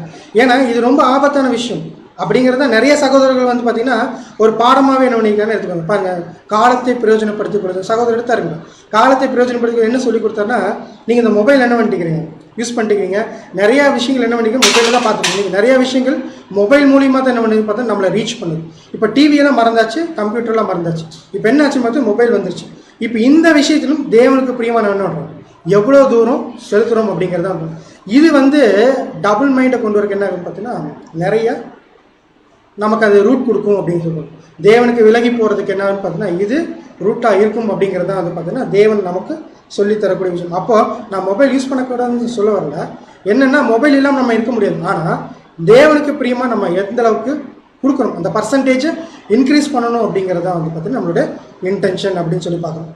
மூணாவது ஒரு எக்ஸாம்பிள் என்னன்னு பார்த்தீங்கன்னா இச்சை இருக்கக்கூடாது அப்படின்னா அதுக்கு எக்ஸாம்பிள் இந்த மொபைலை வச்சுக்கிட்டு பார்க்காம இருக்கிறது அப்படிங்கிறது ஒரு இமேஜ் நான் போட்டிருந்தேன். அடுத்து இச்சைக்கு யார் எக்ஸாம்பிள் பார்த்தீங்கன்னா பிழையாம். இப்போ இந்த பிழையாமுக்கு யாருடைய தீர்க்கதரிசி? இவர் தேவனுடைய தீர்க்கதரிசி. இவருக்கு என்ன வேலை? தீர்க்கதரிசனம் சொல்கிறது. யார் சொல்கிறது? தேவன் சொல்கிறது சொல்லணும். இப்போ தேவன் வந்து என்ன சொல்கிறாருன்னா அந்த ஜனங்க நீ என்ன பண்ணாத சபிக்காதேங்கிறாரு. இவர் என்ன பண்ணார்? இந்த ஒரு டைம் மட்டும் என்ன பண்ணிக்கிறேன் போய்கிட்டான்னு கேட்குறாரு. அப்போ இந்த ஒரு டைம் மட்டும் போய்கிட்டான்னா இவருக்குள்ள என்ன ஆசை வந்துருச்சுன்னா அந்த ஹிஸ்ட்ரி நமக்கு நல்லாவே தெரியும் இல்லையா? அந்த ராஜா அனுப்புவார். ஃபஸ்ட்டு யார் அனுப்புவார்னா அந்த பிரதானிகள் அனுப்புவார், இவர் வேணான்றுவார். ரெண்டாவது அவனும் கனமுள்ள பிரபுக்கள் அனுப்புவார். இவரோட மனசு என்ன ஆயிடும்? டைவர்ட் ஆகும். இவர் மனசு எதுக்கு டைவர்ட் ஆச்சுன்னா தேவனுக்கு பிரியமான விஷயத்தை செய்யணும்னு டைவர்ட் ஆகும். எதை நோக்கி போயிருன்னு பார்த்தீங்கன்னா அந்த காசை நோக்கி போயிடும். இப்போ இவர் இந்த காசை பார்த்துட்டு யாரை டைவர்ட் பண்ணுவாருங்களா? தேவனை இவர் வழிக்கு கொண்டு வருவார். நீங்கள் என்ன பண்ணுங்கன்னா நான் சொல்கிறது என்ன பண்ணுங்க கேளுங்க. அந்த ஜனங்கள் என்ன பண்ணுறேன் ஒரே ஒரு டைம் போய் என்ன பண்ணிட்டு சபிச்சுட்டு வந்துடுறேன், நிறைய காசு என்ன கிடைக்கும் அப்படிங்கிறது. அதனால தான் வந்து பார்த்தீங்கன்னா பேதுரு எழுதுறப்ப கிளியராக சொல்கிறாரு. 2 பேதுரு 2ஆம் அதிகாரம் 15 முதல் 16 வசனம். 2 பேதுரு 2ஆம் அதிகாரம் 15-16 வசனங்கள். செம்மையான வழியை விட்டு தப்பி நடந்து பேரியோரின் குமாரனாகிய பிழையாமின் வழியை பின்பற்றி போனவர்கள் அவன் அநீதத்தின் கூலியை விரும்பி தன்னுடைய அக்கிரமத்தின் நிமித்தம் கடிந்து கொள்ளப்பட்டான். பேசாத மிருகம் மனுஷர் பேசி தீர்க்கதரிசியுடைய மதிக்கேடு தருது. அப்போ இவரோட இன்டென்ஷன் என்னன்னா அந்த காசை எப்படியாச்சும் என்ன பண்ணணும் வாங்கணும் அப்படிங்கிறது தான். தேவனுக்கு பிரியமா நடக்கணுங்கிறது என்ன இல்லை, இவரோட மனசு இல்லை. அப்போ அந்த இச்சை என்ன ஆகுமாமா ஒருவேளை உள்ளே வந்துச்சுன்னா அது என்ன பண்ணுமாமா நமக்கே தெரியாமல் நம்மளை அப்படியே என்ன ஆகுமாமா தேவனுக்கு பிரியமான விஷயங்களை செய்ய விடாமல் எதுக்கு பிரியமான விஷயங்களை செய்ய போயிருன்னா நமக்கு என்ன பிரியமாக நினைக்கணுமோ அதை செய்யணும். ஆனால் நம்ம பார்க்கறதுக்கு என்ன ஆகும் தெரியுங்களா, அதெல்லாம் ஒரு பெரிய விஷயமாவே இருக்காது அப்படின்னு தோணும். ஆனால் அந்த விஷயந்தான் என்னன்னு பார்த்தீங்கன்னா தேவனை விட்டு இப்போது இந்த பிழையாமுக்கு இது தப்பாக ரைட்டாங்கிறது தெரிஞ்சுக்காது. கடைசி வரைக்கும் என்னென்ன பார்த்தீங்கன்னா தெரியவில்லை. எப்போ வந்து தெரிஞ்சுன்னா அந்த கழுதை வந்து நின்னதுக்கப்புறம் தான் என்னாச்சு பார்த்தீங்கன்னா அவருக்கு தெரிய வந்துச்சு. அப்போ அது வரைக்கும் என்னன்னு பார்த்தீங்கன்னா அந்த ரியலைசேஷனுக்குள்ளே போவே இல்லை. ஏன் ரியலைசேஷனுக்குள்ளே போவே இல்லைன்னா இவருடைய மனசுக்குள்ளே எதை நோக்கி போயிடுச்சு, அந்த காசை நோக்கி போயிடுச்சு. அதே மாதிரி தான் ஒரு மனுஷனுக்குள்ளே இச்சை வந்துருச்சுன்னா எதை மறந்துடுவான், தேவனை மறந்துடுவான். அப்போ அந்த இருதயம் எதை தேடிடும்னா என்ன விஷயம் அவனுக்கு பிடிச்சிருக்கோ அதை தேடிடும். அதனால தான் வந்து பார்த்தீங்கன்னா யோவானில் சொல்கிறாங்க 1 யோவான் 2ஆம் அதிகாரம் 15 முதல் 16 வசனங்கள். 1 யோவான் 2ஆம் அதிகாரம் 15-16 வசனங்கள். உலகத்திலும் உலகத்தில் உள்ளவைகளிலும் அன்பு கூறாதீர்கள். ஒருவன் உலகத்தில் அன்பு கூர்ந்தால் அவனிடத்தில் பிதாவின் அன்பு இல்லை. ஏனெனில் மாம்சத்தின் இச்சையும் கண்களின் இச்சையும் ஜீவனத்தின் பெருமாகிய உலகத்தில் உள்ளவைகள் எல்லாம் பிதாவினால் உண்டானவைகள் அல்ல, அவைகள் உலகத்தினால் உண்டானவைகள். ரொம்ப கிளியரா சொல்றாரு. உலகத்திலும் உலகத்துள்ளாதையும் அன்பு கூறும். அதனால தான் பார்த்தீங்கன்னா இயேசு கிறிஸ்து கூப்பிட்றப்ப என்ன பண்ணுங்கன்னா இந்த உலகத்தை வெறுத்துட்டு என்ன பண்ணுங்க, ஏன் பின்னால் வாங்க. அப்போ இந்த உலகத்தை வெறுத்துட்டு நம்ம திரும்ப என்ன பண்ணக்கூடாதுன்னா போகக்கூடாது. ஸோ இந்த இச்சைக்கு ஒரு எக்ஸாம்பிள் நம்ம நிறைய நேரம் யாரை பார்ப்போம் தெரியுங்களா, நம்முடைய பிரதர் ரசல் பார்ப்போம். ஏன்னா அவருக்கு அந்த வேர்க்கலை பிடிக்கும் அப்படின்னு சொல்லிட்டு எக்ஸாம்பிள். ஆனால் இன்றைக்கி நம்ம அந்த எக்ஸாம்பிள் பார்க்க போகிறதில்ல, அதே மொபைல் எக்ஸாம்பிள் எடுத்து பார்ப்போம். இன்றைக்கி நம்ம பாருங்கள், இச்சை இருக்கா இல்லையாங்கிறக்க அந்த மொபைலை பார்த்துக்கலாம் இல்லையா. 6 மாதத்துக்கு ஒருக்கா மொபைலை மாத்திரமா இல்லையா, ஏன் மாத்திரம்? ஆனால் இது பெரிய விஷயமா, இது தப்பா இல்லை. என்ன அட்வான்ஸ் டெக்னாலஜி, சரி அட்வான்ஸ் டெக்னாலஜி வச்சு ஃபோன் தானே பண்ண போகிறீங்க, வேறு ஏதாச்சும் பண்ண போகிறீங்களா? மெசேஜ் அதில் வரும், வாட்ஸ்அப்பு எல்லாமே இருக்குது. ஆனால் அட்வான்ஸ் டெக்னாலஜி வச்சு என்ன பண்ண போகிறோம், ஒரு செகண்டுக்கு முன்னாடி என்ன வரும், அந்த விஷயம் நம்ம வந்து சேரும். இதுக்காக நம்ம எவ்வளோ செலவு பண்ணுறோம். அப்போ இது பெரிய விஷயமா இல்லை, நமக்கு ஏன் தோன்றது இல்லைன்னா அது ஒரு பெரிய விஷயமே இல்லை. ஆனால் அது ஒரு இச்சை தான். ஏன்னா அதை நோக்கி போகிறப்போ நம்ம எதை மறந்துடுறோம்னா தேவனை மறந்துடும். இன்றைக்கி நம்ம பாருங்க, நம்மளுக்குள்ளேயே எத்தனையோ சகோதரர்கள் கஷ்டப்பட்டு தான் இருக்கிறாங்க. சரி ஓகே, இந்த இந்த மொபைல் வாங்குகிற காசை ஏதாச்சும் ரீப்ரிண்ட்ஸ் வாங்குற கூப்பிடுமா, ரீப்ரிண்ட்ஸ் வாங்கணும்னப்போ நம்ம என்ன பண்ணுவோம், ஏகப்பட்ட கேல்குலேஷன் போடுவோம். இந்த மாதம் இந்த பட்ஜெட்டில் இந்த புக்கு வாங்கணுன்னா நமக்கு என்ன ஆகும், இந்த இடத்துல துண்டு விழுந்துடும் அப்படின்னு சொல்லுவோம். ஆனால் மொபைல் வாங்குறப்போ ஈஸியாக போகும். இது வந்து ப்ராக்டிக்கலாக, இது நான் ரியலைஸ் பண்ண விஷயத்த நீங்கள் எத்தனை பேர் ரியலைஸ் பண்ணீங்கன்னு தெரியல, நான் ரியலைஸ் பண்ண விஷயத்த சொல்கிறேன். ஏன்னா எனக்கு ஒரு புத்தகமோ தேவனுக்கு பிரியமான ஒரு காரியத்தையோ வாங்குறப்போ நான் எவ்வளோ பட்ஜெட் கால்குலேட் பண்ணுறேன்னா எக்ஸல் சீட் பற்ற மாட்டேங்குது. ஆனால் மொபைல் வாங்குறப்போ யோசிக்காமல் வாங்குறேன். இன்றைக்கி நம்ம வீட்டில் ஒரு 4 பேர் இருக்குன்னு வச்சுக்கோங்க, மொபைலோட ஒர்த்தை யோசிச்சு பாருங்க. இப்போ நான் இருக்கேன், ஒய்ஃபு, எங்கள் அப்பா அம்மா, 4 பேர்த்தோட மொபைல் காஸ்ட்டை மட்டும் எடுத்து 50,000 வந்துருச்சு. சிம்பிளாக 50,000 வந்துருச்சு. ஆனால் அந்த புக்கு 2,500 தான். ஆனால் அந்த 2,500 புக்கு வாங்குறதுக்கு நான் 50,000 செலவு பண்ணுறதுக்கு எனக்கு ஈஸியாக இருக்குது. ஆனால் அந்த 2,500 புக்குக்கு ரொம்ப யோசிக்கிறேன் நான்.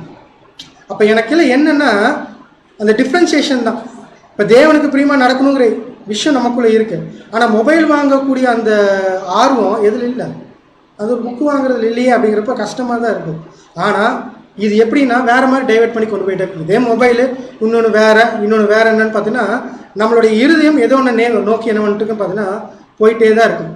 எப்போ அப்படின்னா இந்த லைன்லேருந்து அந்த லைன் போயிட்டோம்னா அப்போ நம்ம தேவனுக்கு பிரியமானதே செஞ்சுட்டு இருக்கிறோன்னு வச்சுக்கோங்களேன். ட்ரெஸ்ஸு கூட வாங்க என்ன வந்தீங்களா தோணாது அப்படின்னு சொல்லி. ஸோ அந்தளவுக்கு என்னென்னா நம்மளை ஃபஸ்ட்டு எப்படி பண்ணிக்கணுமோ நம்மளை வெறுத்துட்டு உள்ளே வரணும்னு சொல்லுங்கள். நம்ம மொபைல் வாங்குறதுக்கு ரீசன் என்னென்னு பாருங்கள். இதை கொண்டே காமிச்சா என்னாகும், நம்மளுடைய நண்பர்கள் என்னென்னு பாராட்டுவாங்க. இது ஒன்று தான், வேறு ஒன்றுமே இருக்காது ரீசன். வேறு ஏதாச்சும் இருக்குங்களா ரீசன்? இங்கே ஒருத்தர் மொபைல் காமிக்கிறாரு, வேறு ஏதாச்சும் ரீசன் இருக்குன்னா கண்டிப்பாக இருக்காது. அப்போ நம்ம என்னென்னா சுய பெருமை தேடுறதுக்காக தான் வாங்குற மாதிரி இருக்குது அப்படிங்கிறது கூட பார்க்குறோம் அப்படின்னு சொல்லுவோம். ஸோ இந்த மாதிரியான காரியங்கள் ஏன் ப்ராக்டிக்கலாக சில விஷயங்கள் சொல்கிறோன்னா, இந்த மாதிரியான காரியங்கள் நமக்கே தெரியாது இதெல்லாம் தப்புங்கிறது.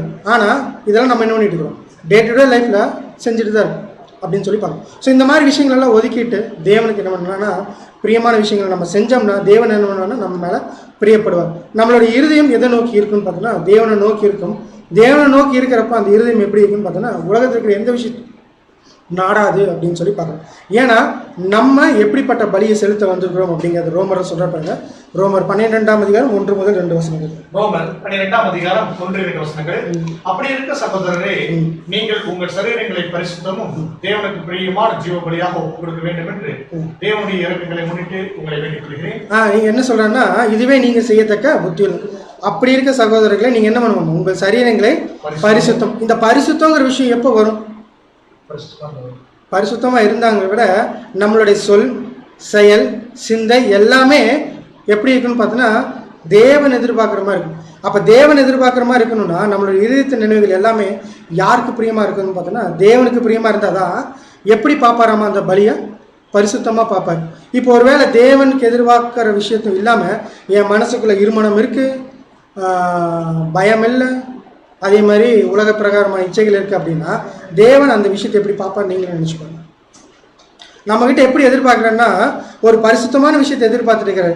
ஆனால் இன்னைக்கு உலக பிரகாரமான எல்லா விஷயத்தையும் நம்ம மனசுல தூக்கி போட்டு கவலைகள் இருந்துட்டோம்னா அது எப்படி பார்ப்பாருன்னா தேவன் பரிசுத்தமாகவே என்ன பண்ண மாட்டார், கன்சிடர் பண்ண மாட்டார். அப்போ அந்த பரிசுத்தமாக கன்சிடர் பண்ணலைன்னா நம்ம எப்படி போக முடியும், தேவனுடைய ராஜ்யத்துக்கு போய் சேர முடியுமானா கண்டிப்பாக சேர முடியும். ஆனால் இன்றைக்கும் நம்ம என்ன பண்ணிருக்கோம் பார்த்தீங்கன்னா ஜீவ பலிகளை சேர்த்துட்டு.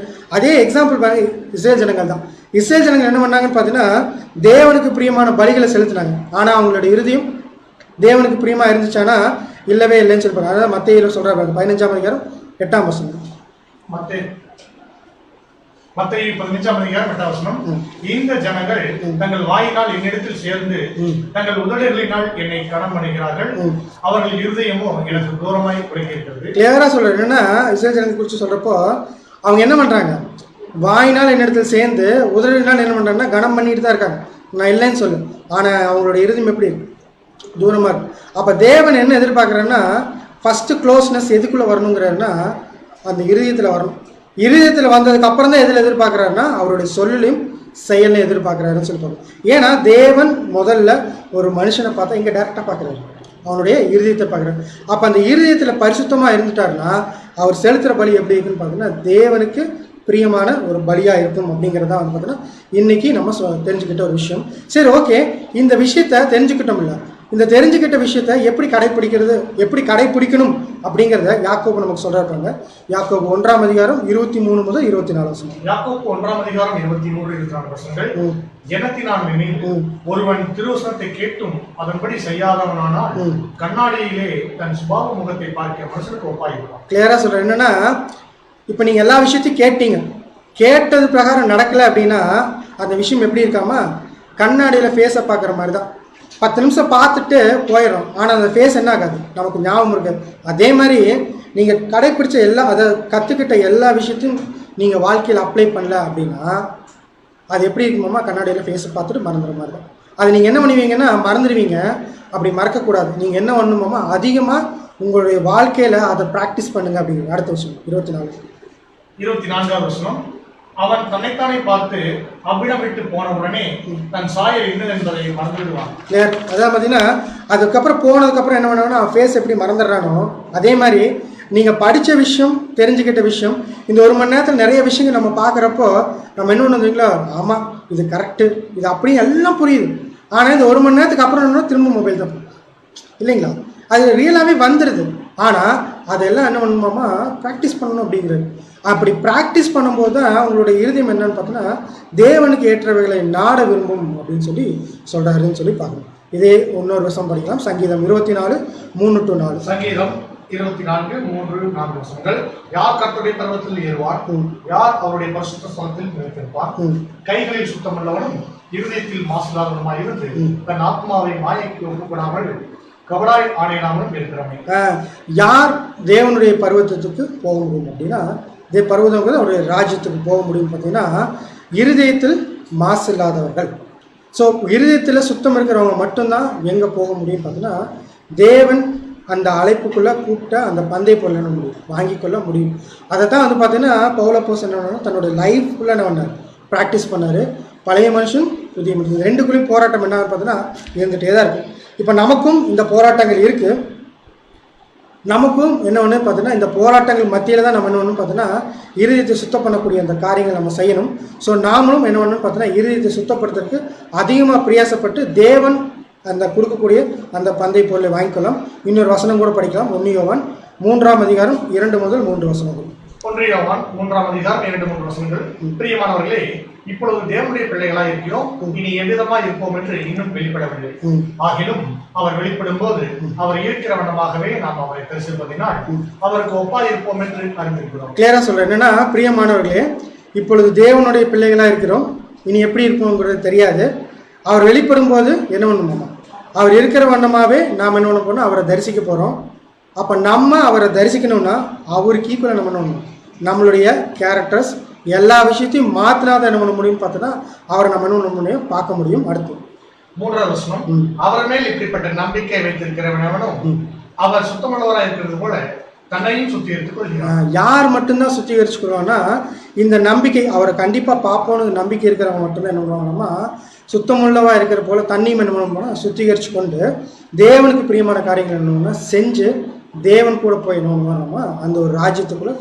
ஸோ தேவன் இன்னைக்கு ஒரு சப்ஜெக்டில் நமக்கு சொல்லி கொடுக்கக்கூடிய ஒரு விஷயம் என்னன்னு பார்த்தீங்கன்னா தேவனுடைய ராஜ்யத்துக்கு போகக்கூடிய பிள்ளைகள் ரொம்ப முக்கியமாக அவங்க என்ன ஒன்றுன்னு பார்த்தீங்கன்னா இந்த ஒரு உலகத்தில் இருக்கிற எல்லா விஷயங்களுக்கும் விலக்கிட்டு அவனுடைய இருதயத்தை என்ன பண்ணணுமாம்மா, தேவனுக்கு பிரியமாக கொண்டு போய் சேர்த்தணும். அப்போ தேவனுக்கு பிரியமாக கொண்டு போய் சேர்த்தணும்னா அவங்க சுத்தமுள்ள இருதயத்தை தான் தேவன் எதிர்பார்க்குறாரு. அந்த சுத்தமுள்ள இருதயத்தை எப்படி பண்ணணும் அப்படிங்கிறத நமக்கு 3 காரியங்கள் பார்த்தோம். அந்த விஷயங்களெல்லாம் நம்ம வாழ்க்கையில் கடைப்பிடிச்சு கொண்டு தேவனுக்கு பிரியமான பலிகளை பரிசுத்தமாக நம்ம செலுத்தி தேவன் கொடுக்கக்கூடிய அந்த பந்தய பொருளை நம்ம அனைவரும் பெற்றுக்கொள்ள தேவன் தாமே நம் அனைவருக்கும் கிருபை செய்வாராக. பொறுமையோடு கேட்ட அவங்க அனைவரும் தேவன் தாமே ஆசீர்வதித்து வந்திருக்கிறாராக.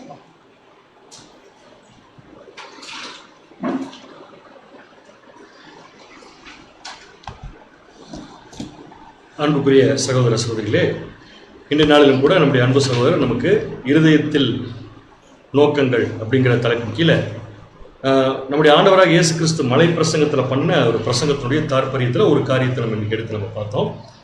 அதில் அந்த அடிக்கடி நம்ம யூஸ் பண்ணக்கூடிய ஒரு சந்தர்ப்பம் எப்பன்னு சொல்லி பார்த்தீங்கன்னா, இந்த வசனத்தை தேவனை பார்க்க முடியுமா அப்படின்னு சொல்லி ஒரு கேள்வி கேட்போம்.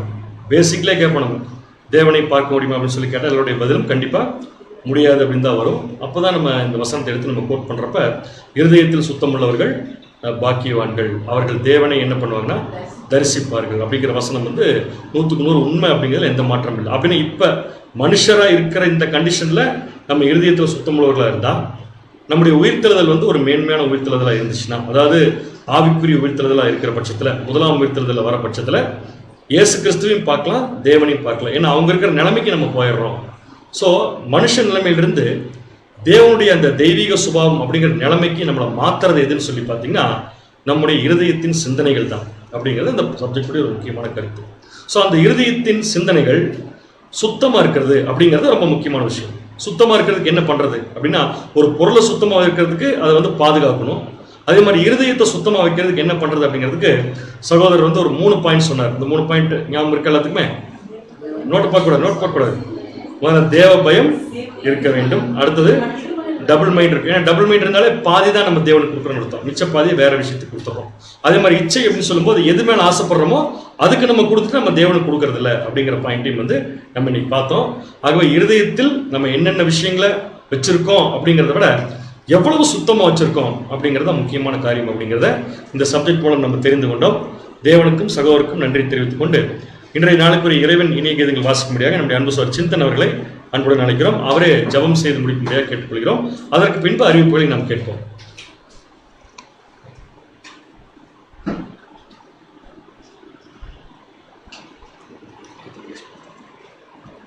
இன்றைய நாளுக்குரிய இறைவன் கீதங்கள் செப்டம்பர் 14.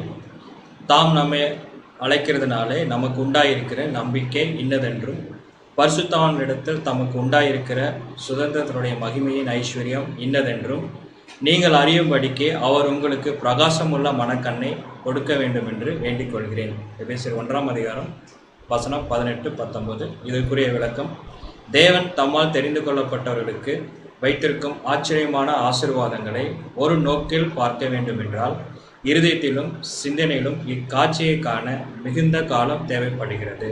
ஆனால் தேவன் தமது சபைக்கு செய்ய போகிற நன்மையை, மகிமையின் ஐஸ்வர்யத்தை லேசாக காண்கிறவர்கள் கூட அதை குறித்து ஆச்சரியப்பட மாட்டார்கள். ஏனெனில் தேவன் தாராளமான மனதுடன் தெய்வீக திட்டத்தை உணரும்படி சபையை அழைத்து பரிசுத்தப்படுத்தி பூரணமாக்கி மேசியாவோடு உடன் சுதந்திராக்கும் பெரிதும் மகிமையான இந்த பணி 20 நூற்றாண்டுகளாக நடக்கிறது. அவர்கள் நம்முடைய கர்த்தரும் தேவனுமானவர் அழைத்த அழைப்பை ஏற்றுக்கொண்டு தெரிந்து கொள்ளப்பட்ட ராஜ்ய வகுப்பார் பற்றி எரிகிற அக்கினியை குறித்து புதுமை என்று திகைக்க மாட்டார்கள். பரலோகமாகிய வாசஸ்தலத்தை அனுபவித்து வந்த இயேசு கிறிஸ்து தாம் பட்ட பாடுகளினாலே கீழ்ப்படுதலை கற்றுக்கொள்ள வேண்டியது என்பதால் தாங்களும் இதே அடிப்படையில் பாடுபட்டு கீழ்ப்படுதலை கற்றுக்கொள்ள வேண்டும் என்பதை உணர்வார்கள். மரணம் மட்டும் கீழ்ப்படுத்தினால் பிதாவினிடத்தில் தாம் கொண்டுள்ள விசுவாசத்தை காட்டினது போல அவருடைய பின் அடியார்களும் தங்களது முந்தின பாவ வாழ்க்கையை விட்டுவிட்டு சோதிக்கப்பட்டு கர்த்தரிடத்தில் தங்களுக்குள்ளே விசுவாசம் பரீட்சிக்கப்படுவது அவசியமாய் இருக்கிறது. ஜெபம் செய்வோம். உன்னதங்களில் வாசமாய் இருக்கின்ற எங்கள் அன்பின் பரலோக தேவனே, அப்பா உமக்கும் உமது குமாரரும் எங்கள் ஆண்டருமாய் இயேசு கிறிஸ்துவும் துதிகளும் ஸ்தோத்திரம் எடுக்கும் தகப்பனே, இன்றைய நாளிலும் நீர் எங்களை ஆசீர்வதித்தீர். இப்படியாக உங்களுடைய சத்திய வார்த்தைகளை நாங்கள் கேட்கும்படியாகவும் தாமை கிருபை செய்தீர். அதற்காக கிறிஸ்து மூலமாக நன்றி செலுத்துகிறோம் தகப்பனே. நீர் ஒருவரே எங்கள் வாழ்க்கை முழுவதும் சத்தியத்தின் பாதையிலும் நீரின் பாதையிலும் வழி நடத்தி கொண்டு வருகின்றேன். இருந்த போதிலும் நாங்கள் அறிந்தும் அறியாமலும் செய்கின்ற எல்லா விதமான தப்பிதங்களையும் கருத்தில் ஒப்படைக்கிறோம். தப்பந்தாம இது எல்லாவற்றையும் மன்னித்து நாங்கள் கிறிஸ்து போல பரிசுத்தமாய் ஜீவிக்கத்தக்கதாக கர்த்தர் கிருபை செய்ய வேண்டுமாய் கூட இந்த வேளையில் ஜெபிக்கின்றோம் தகப்பனே. தகப்பனே, எங்களை தாழ்த்தி முற்றிலுமாக கரத்தில் ஒப்படைக்கிறோம். கூயவன் மனது போல நீங்கள் எங்கள் ஒவ்வொருவரையும் வணைந்து இந்த பூமியிலே உமக்கேற்ற பாத்திரமாக எங்களை வணைய வேண்டுமாய் கூட இந்த வேளையில் ஜெபிக்கின்றோம் தகப்பனே. ஒருபோதும் இந்த உலகத்துக்கும் நாங்கள் மாம்சத்துக்கும் விழுந்து விடாதபடி தகப்பன்தாமே எங்களுக்கு நல்ல ஒரு பாதுகாப்பை கொடுத்து இன்னும் இந்த உலகத்தை ஜெயிக்கக்கூடிய பிள்ளைகளாக இருக்கும்படியாக கர்த்தர் கிருபை செய்ய வேண்டுமாய் கூட இந்த வேளையில் ஜெபிக்கின்றோம். விசேஷமாக எங்கள் யாவருக்கும் தகப்பனே உங்களுடைய பரிசுத்தாவே அளவில்லாமல் தந்து எங்கள் வாழ்க்கை முழுவதும் ஒரு பரிசுத்தாவின் வழிநடத்தி நாங்கள் காணும்படியாக கர்த்தர் கிருபை செய்ய வேண்டுமாய் கூட இந்த வேளையில் ஜெபிக்கின்ற தகப்பனே.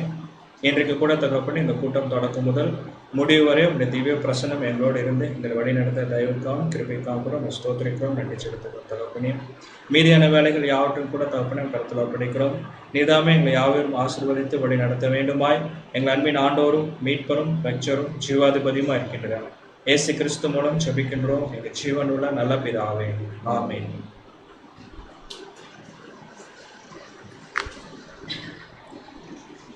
அன்புக்குரிய சகோதர சகோதரிகளே, வழக்கம் போல் நம்ம ஒவ்வொரு நாளும் மாலையில் கூடி வேத பாட வகுப்புகளை பார்க்கிறோம். அதே தொடர்ச்சியாக நாளை தினத்திலும் நாம் பார்க்க இருக்கிறோம். நாளை மாலை 7:15 நாம் சத்தியத்தோடு சந்திப்போம். தேவன் நம் அனைவரையும் ஆசீர்வதித்து அவருடைய சித்தப்படி வழிநடத்துவாராக. ஆமென்.